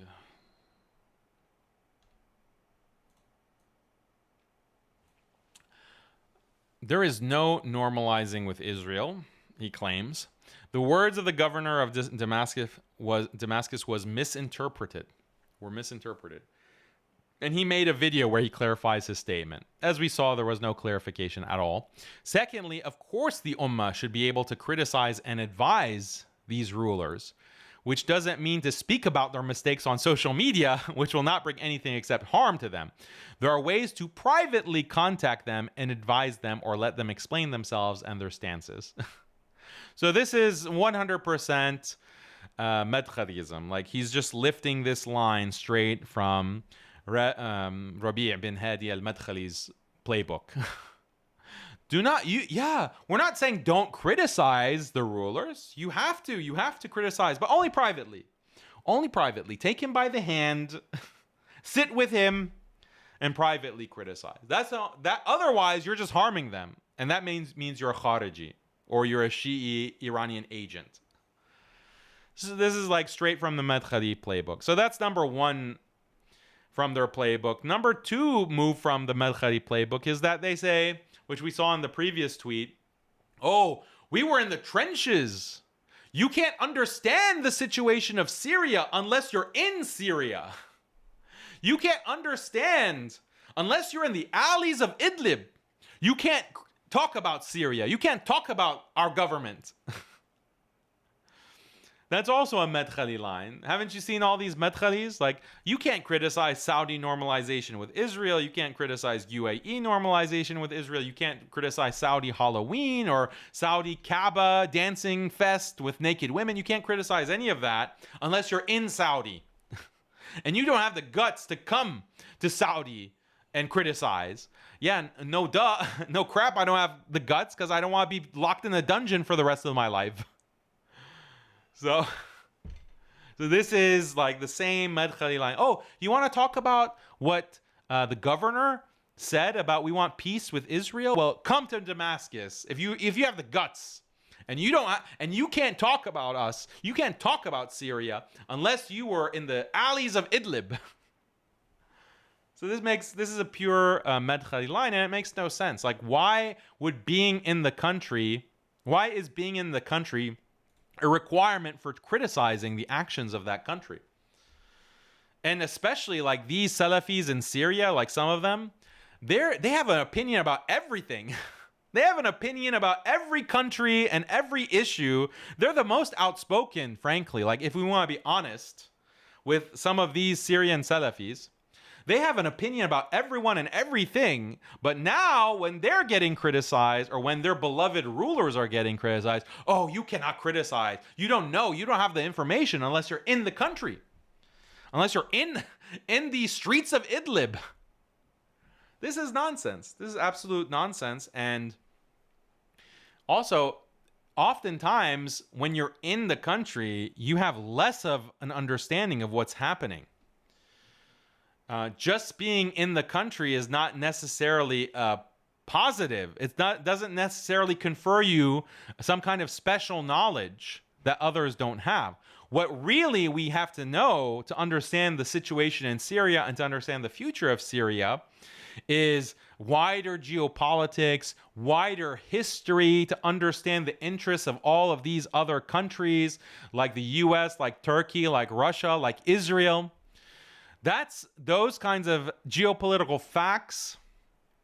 What kind of technologies these countries have militarily, in terms of surveillance, what kinds of spy technology, what kind of drone technology, what kind of missile technology, like that kind of information is much more valuable in understanding the future of Syria than understanding like what's happening in the alleyways or the markets of Idlib. And it's also much more valuable than you have some kind of personal relationship with some of these officials at HTS. Good for you, bro. Good for you. How do you know that they're telling you the truth? Because whenever they're in front of the BBC or they're in front of CNN or they're talking to NPR, they're saying certain things that are quite alarming. And I bet you that they're not saying the same things to you when you're talking to them privately. I bet you. And that's why they have to issue the clarification, the damage control on the cell phone video. When the BBC cameras are rolling and the NPR cameras are rolling, you say one thing. But then to appease everyone who's raising an eyebrow about what you just said to BBC and NPR, then you record like a nice cell phone video. No, don't worry, guys. No. Understand the context. Understand the context. The siyaq. The siyaq of what I was saying. No. Only Allah can judge my intentions. Only Allah can judge. That's literally what he's saying. So this is a very bad sign. His clarification was even more like that, made me even more suspicious, not less suspicious.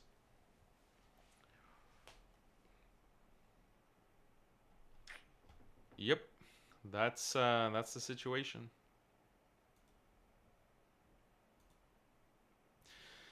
So then I shared this poll a while back. At what point is it reasonable for Muslims to express concern about the new Syrian government's policies towards Israel? Is it at the point where the Israeli army destroys all of Syria's missiles, aircraft, naval ships, and military infrastructure? Is it number 2, Israel goes a step further and launches a large ground invasion in southern Syria? Number 3, Israel goes a step further and captures Damascus. Number 4, no matter what Israel does and how much land it captures, it is never permissible to express any concern, for Islam requires absolute trust in the new Syrian government. And thankfully, 48% said, choice 1, we're concerned at, the first thing, which Israel has done, destroyed all of the military capabilities, the aircraft, the naval ships, the infrastructure. That's when we're concerned, and we can express that concern. So 48%. But look, 22% of respondents to this poll, and there was like 2,500 respondents, said we can never criticize the Syrian government, no matter what Israel does, no matter what. If the HTS rulers say, oh, we want peace with Israel, we want to normalize it with Israel, sure, Israel, take the Golan Heights, no problem. Occupy southern Syria, no problem. We can't say anything. We can never say anything, because that's what Islam requires, complete trust. So there's no getting through to these people. Like, it's just an emotional attachment, and there's no point in arguing with them. Like, this poll was from when? December 12th. So that was over 2 weeks ago. Now they've gone even further than what this poll is representing, and still you have these people saying you can't criticize only privately. It's a joke. This is an absolute joke. And then the other point to make about Syria, because I've only given you these red flags and points of concern, but there are some positives, and there's just one positive. The one positive that we can point to that's in favor of HTS is that there does seem to be a good relationship with Turkey. There does seem to be a good relationship with Turkey and with Erdogan. That, I think, is overall positive. It could be worse. Like, if the new Syrian rulers were not working with Turkey, that would be the nail in the coffin, basically. Then I would come out and say there's no way these HTS is not an arm of the U.S.-Israeli operations in the Middle East. But, alhamdulillah, they do seem to have a good relation with Turkey. And specifically, they have expressed, or they're planning operations against the Kurdish opposition in northern Syria. And the Kurdish opposition, SDF, is aligned with US and aligned with Israel. So the fact that the new Syrian government is making moves against SDF, this is a positive sign. This is a positive. Like, if they were just not doing anything against SDF, that would be really bad. If you don't know, these secular Kurds in the north of Syria, they're controlling northern Syrian territory. They're backed by the US. They're backed by Israel. Turkey wants them gone because there's a fear in Turkey that Kurds in the southern part of Turkey are going to join with these secular Kurds and basically take a lot of southern Turkey with them. And that's Turkey's interest. That's Erdogan's interests in combating SDF. And it seems like HTS and Jolani are going to be working with Erdogan against them. So that's a positive sign. That's a positive sign. The only worry is that, well, maybe the US and Israel are going to cut their losses with SDF, cut their losses with the Kurds, and say, well, we have HTS in our pocket. We don't even need to worry about, we don't even need to bother with these Kurds. Let's just make a deal with Turkey. Let's just make a deal with Erdogan, drop the Kurds, and we'll secure our interests regardless. That's the only possibility, or that's another possibility that would mitigate our optimism about HTS opposing SDF and the Kurds. But yet to be seen exactly what is going to happen. Okay, so going back to the question, the title of this episode, is Syria going to be Jordan 2.0? Well, Jordan, what is characteristic of Jordan? There are three characteristics.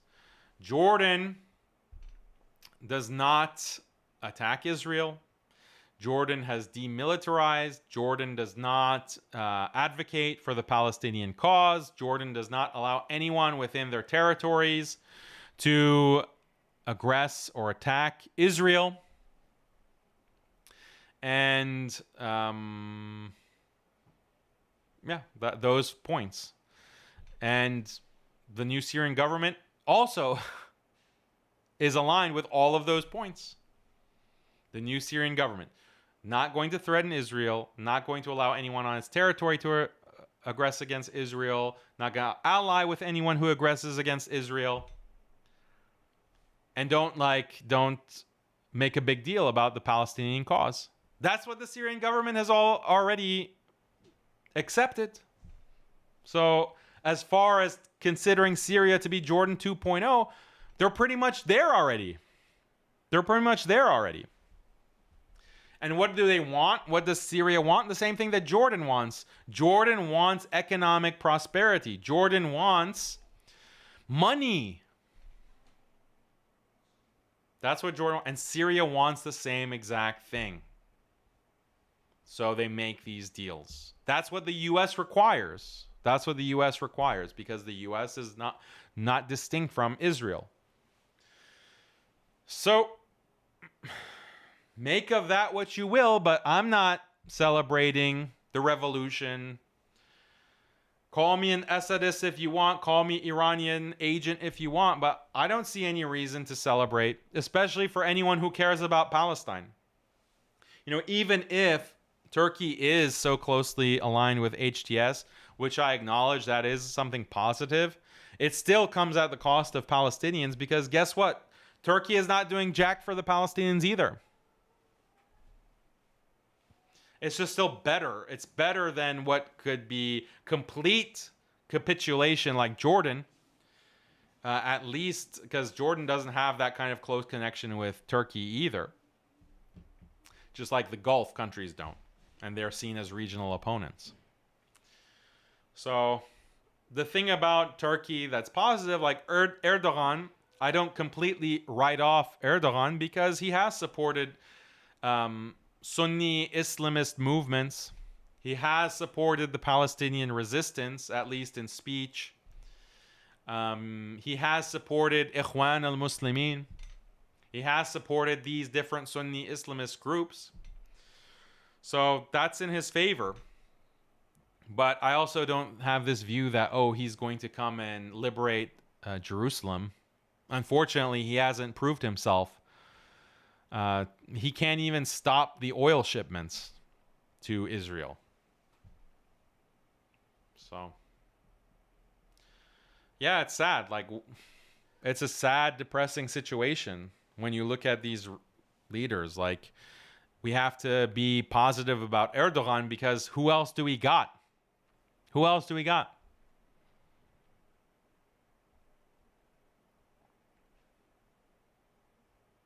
And people are saying things like we have to support HTS like we support Taliban and we support Palestinian resistance. We have to give them the same kind of support. This is stupid. This is stupid. The difference between HTS and the Taliban is that the Taliban opposed the US at great cost to themselves. The Taliban paid the price of opposing the United States. They paid the ultimate price. But HTS is doing the opposite. HTS is aligning with the US. So how can they demand the same kind of respect and allegiance from the Ummah? These clowns who are saying, oh, HTS, the Mujahideen, the Ummah must support the Mujahideen. Just like you support the Afghan government, the Taliban, just like you support the Palestinian resistance. The Palestinian resistance and the Afghan government, they opposed the United States and Israel at great cost to themselves. HTS is doing the opposite. HTS is making deals. HTS is inviting them to come, rolling out the red carpet for them. So no, I'm not going to give them my respect. I'm not going to give them my allegiance at this point. They haven't proven themselves. Taking out Bashar al-Assad, great. That's a good job. Regime change has happened. Sisi also, brought regime change. You know how many Egyptians were supporting Sisi? For example, a lot, or even before Sisi. A lot of people were supporting the revolution. And then what changed? What happened? What happened? Yeah, these people talk a lot. They talk a lot, like in these days. But then when everything goes down the toilet, you don't hear from them. You don't hear from them anymore. How many CC supporters do you hear talking now on social media? Or even before, like the people who supported dropping Mubarak. The Egyptians who toppled Hosni Mubarak. Like, you don't get the Ummah's allegiance just because you topple a tyrant. And I will acknowledge that leader was a tyrant. Good, he's gone. But why should we support you all of a sudden? Like, what makes you so amazing? Especially when the first thing you do is sell out. The first thing you do is sell out. The first thing you do is you open the doors. So, no, we're not gonna... You have to do more than that, unfortunately, to gain support. Okay, back to the super chats. Tell me your thoughts.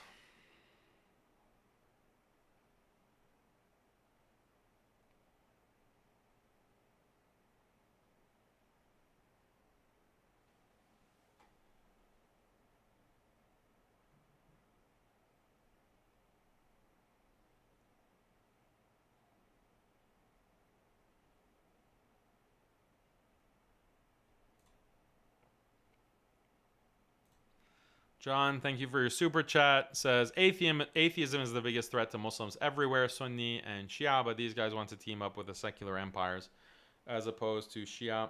Yeah, it's the threat is liberal secularism and Zionism, and you can understand that that's the biggest threat in many ways, but the most simple way that people tend to understand is in terms of body count. Add up how many have been killed by Shia in the past 200 years versus how many have been killed by colonialism, foreign invasion from the West, U.S. invasion, the war on terror, Zionist expansionism. Like, calculate that and see what is the biggest threat.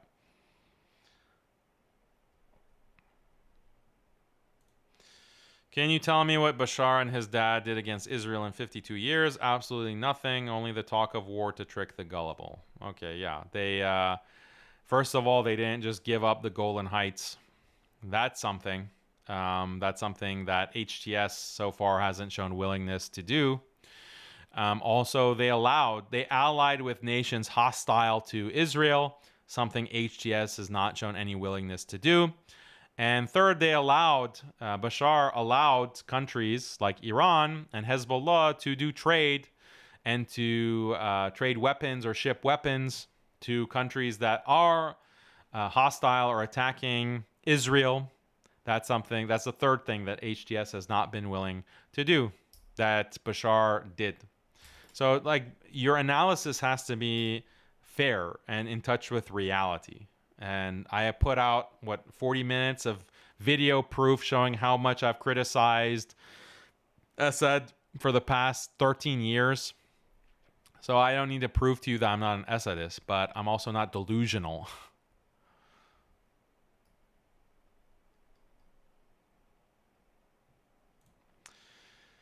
Why do you think Hezbollah are quiet? I agree with you. People need to question what happened. It's just too fishy. Thank you, Smith, for your super chat. I don't think Hezbollah is going to be quiet for much longer, but they at first signaled the desire. They wanted to ally with the new Syrian government. Iran even said they want to ally with the new Syrian government. So maybe they're holding out. Maybe they're holding out hope that there still could be some kind of alliance formed, and they don't want to burn that bridge, maybe.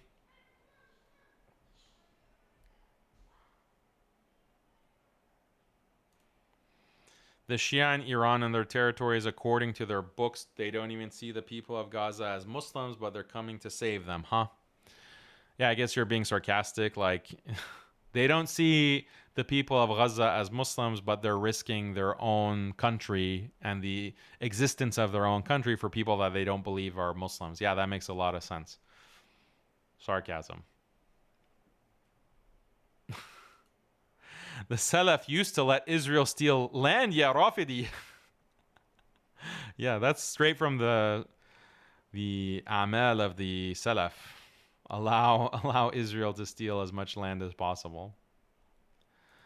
HTS is the most obvious psyop in modern history. Maybe, I don't know.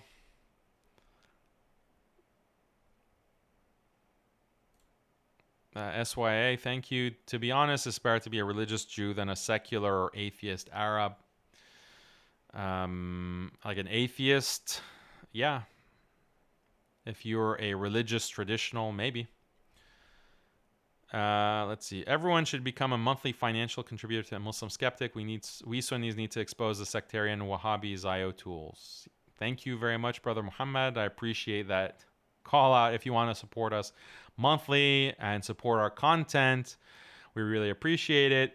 We're putting out like a new donation system soon, inshallah, so that when you donate, you get free material like free ebooks and PDFs. So that's perks like that. We're trying to code that into the site.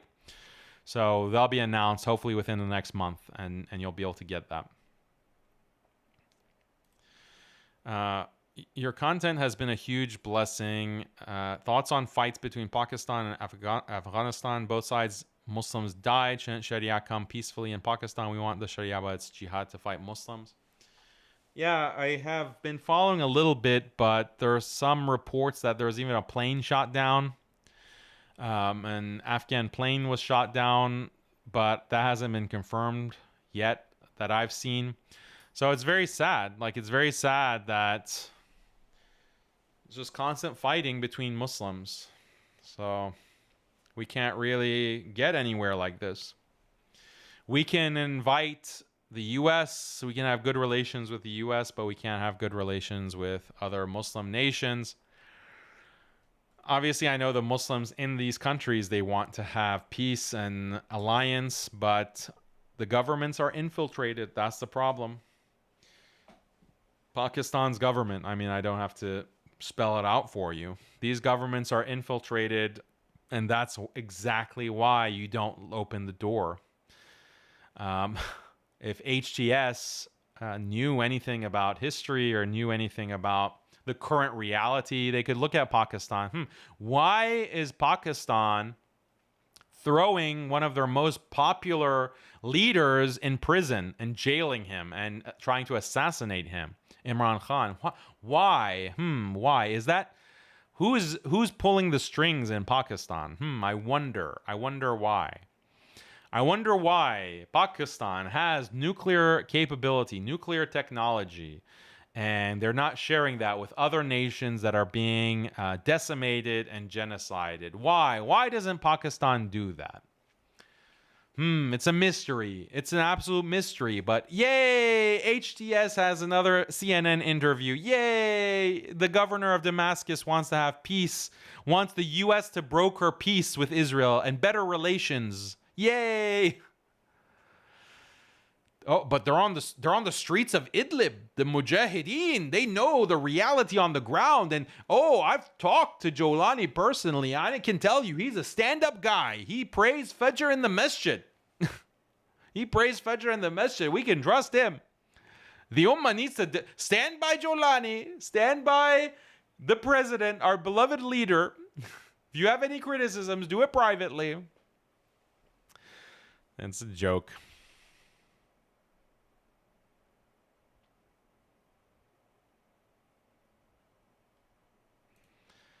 I've already addressed this comment many times. Syrians defeated Assad with sacrifices unmatched in recent history. Even if they never helped the Palestinians, it's still a win for the Ummah. Yeah, it's a win for the Ummah if they don't become Jordan 2.0. If they become Jordan 2.0, no, what's the difference? Like, what is the difference between having Assad in power and having another tyrant? Like, is the only thing that matters to you the background? Like, this tyrant is from an Alawi background. This tyrant is from a Shi'i background. This tyrant is from a Sunni background. We much prefer. It's such a big victory. Celebrations, because now the tyrant that is putting the boot on our neck is from a Sunni background. That's what we should be celebrating. It doesn't add up, brother. Imagine like the protests hadn't happened in 2011, and you had no Syrian revolution. Assad continued to be a tyrant in the same way that MBS, MBZ, etc., are tyrants. What would be the difference? Can you tell me that? Like the 600,000 total were killed in the Syrian revolution over the course of 13 years to replace one Alawi tyrant with a Sunni tyrant. And it's quote unquote Sunni, obviously, because that's just the background. None of these tyrants in the Middle East are actually part of Ahl Sunnah wal Jama'ah. Like, they're not actually, they're deviants. At best, they're deviants. Fusaq. So who cares? Like, what is the victory that we're supposed to celebrate? 600,000 Muslim lives later, and you've replaced one tyrant with another. The only way it can be a victory is if that doesn't happen. Syria doesn't become Jordan 2.0. If Syria becomes Syria doesn't become like Yemen, for example. or like Lebanon, but Syria becomes like Turkey. That's better, maybe. That's better. But we also then have to start thinking about, well, Lebanon is going to be sacrificed, because when Israel continues to expand into Lebanon, they're going to be able to take over. Then maybe we can go back to this calculation. Was it really better or worse? So come back to me in a year or 6 months even and tell me, like, this is a huge victory for the ummah. Because that's my whole point. It's I have questions and I'm skeptical.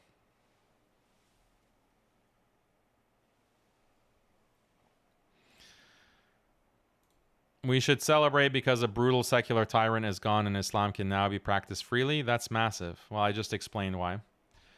You just replace one tyrant potentially with another tyrant.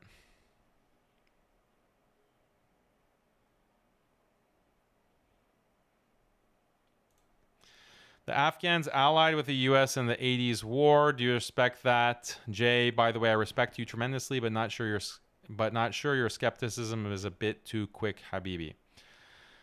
Well, I appreciate your super chat, brother.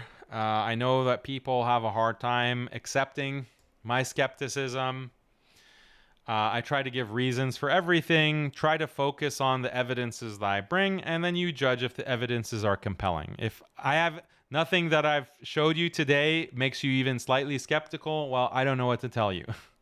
I don't know what to tell you. Do you like literally need Netanyahu to come and kiss Jolani's hand? Like, is that what you need, like, in terms of evidence? But I think there's a lot to be alarmed at. There's definitely a lot to be skeptical about. Now, about the Afghans allying in the 80s with the U.S., the problem is not necessarily with U.S. alliance. Again, I'm not setting a hard and fast rule that anyone who allies with the U.S., that is automatically a defeater and you cannot be trusted, and that means you're a puppet of Israel. There's a lot of factors that go into what makes an alliance good for the Muslims or not. And in this situation in Syria, and what they're doing and bringing the U.S. in as a broker, that all of that is in the equation of why I'm saying that this is a disaster, or this is only going to be a problem for Muslims. It's not just they have some kind of relation with the U.S. Therefore we have to write them off. That's not my argument. So you can't simplify the argument. And when it came to Afghanistan, we saw eventually what happened. The U.S. turned on the Mujahideen after the USSR had fallen. And what was the stance that the new Afghan leadership, the Taliban, what is the stance that they took on the U.S.?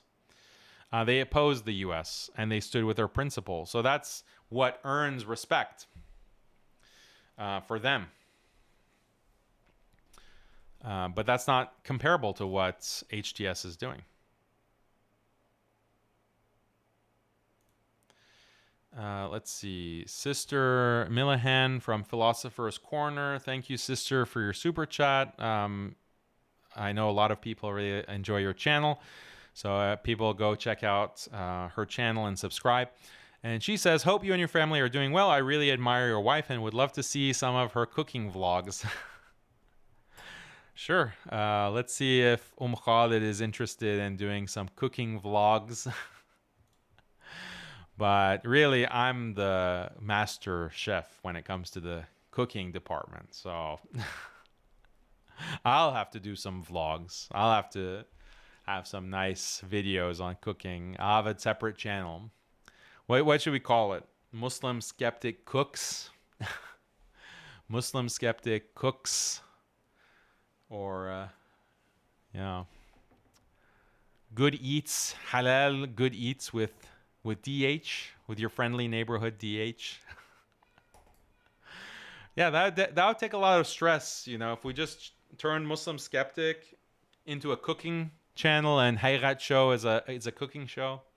That'd be a lot less stressful than talking about politics and getting everyone angry.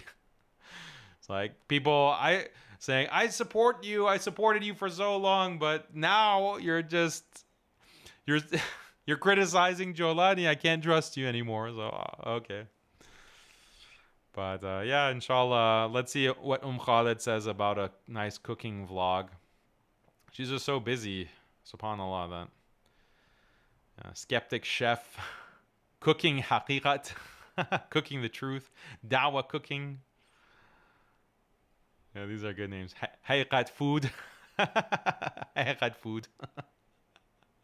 Daniel's cooking. Skeptical eats, halal bites. Roasting food, not sectarians. My wife doesn't have a channel. Khalid doesn't have her own channel. Maybe she should start one, but when she has more time. But she has a Facebook page. Just go search. If you search Khalid Muslim Mom, you can see it.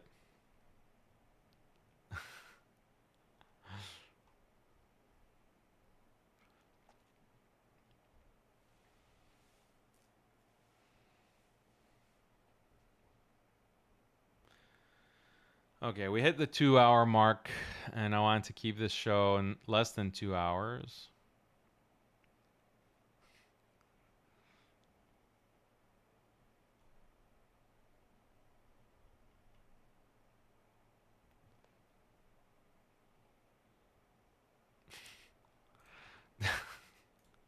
Okay, but what does Rabbi Ferris have to say about all this? Yeah, we gotta get his opinion.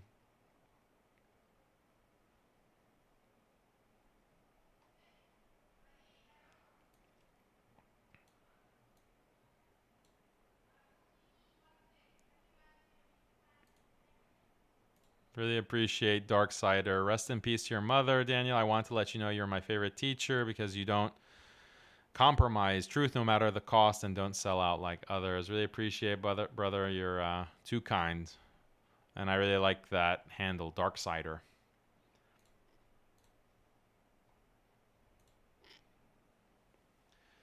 What's my favorite dish? I mean, there's too many to choose from. There's too many. I mean, I really love South Asian food. So I've mentioned before how much I love nihari. If you're familiar, Pakistani beef dish. Nihari is amazing. I really enjoy South Asian foods, biryanis. I love Persian food, obviously. Certain Arab foods I like as well. I like Thai food. I like Mexican food. Tex-Mex food. I like barbecue. I like American food.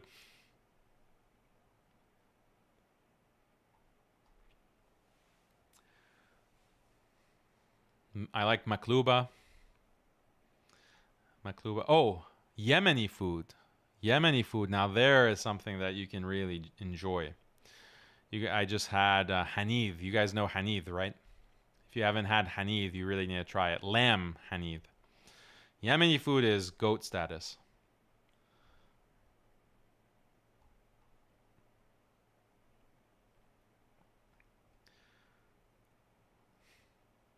The grilling Muslim. Yeah, that's a good that's a good name for the show, the new cooking show that we're going to launch. Do I use seed oils? Now we're getting into specifics. No, I avoid seed oils. I use ghee or clarified butter only. Or butter. Avoid seed oils if you can. Other olive oil is okay.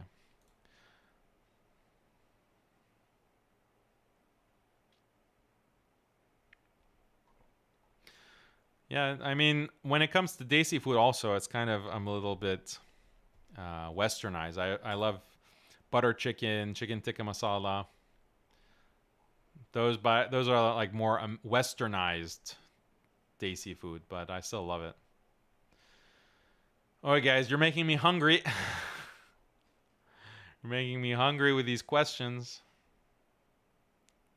Cooking madkhalis, halal turkey bacon. Yeah, nothing can beat a juicy hamburger with beef, halal beef bacon, or halal turkey bacon. That's really good stuff. Fried chicken. Now you're speaking my language. Fried chicken.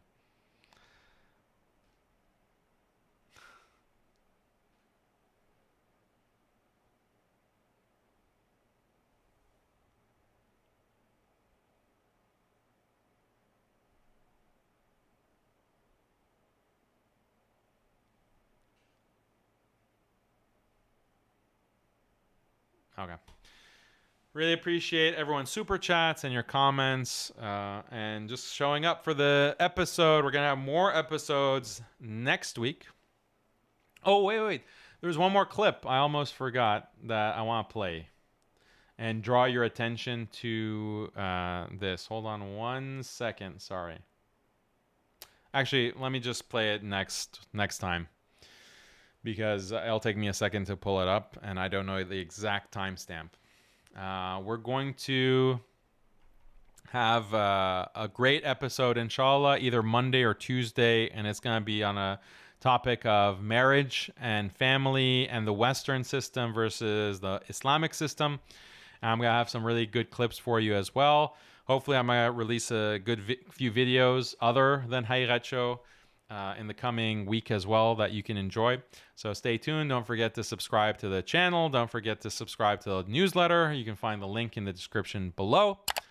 And leave your comment what you think, agree or disagree. I just thank you for watching the episode. And follow me on X, follow me on Telegram for more content, and subscribe for the newsletter. I will see you guys on the next episode, inshallah. Assalamu alaikum wa rahmatullahi wa barakatuh.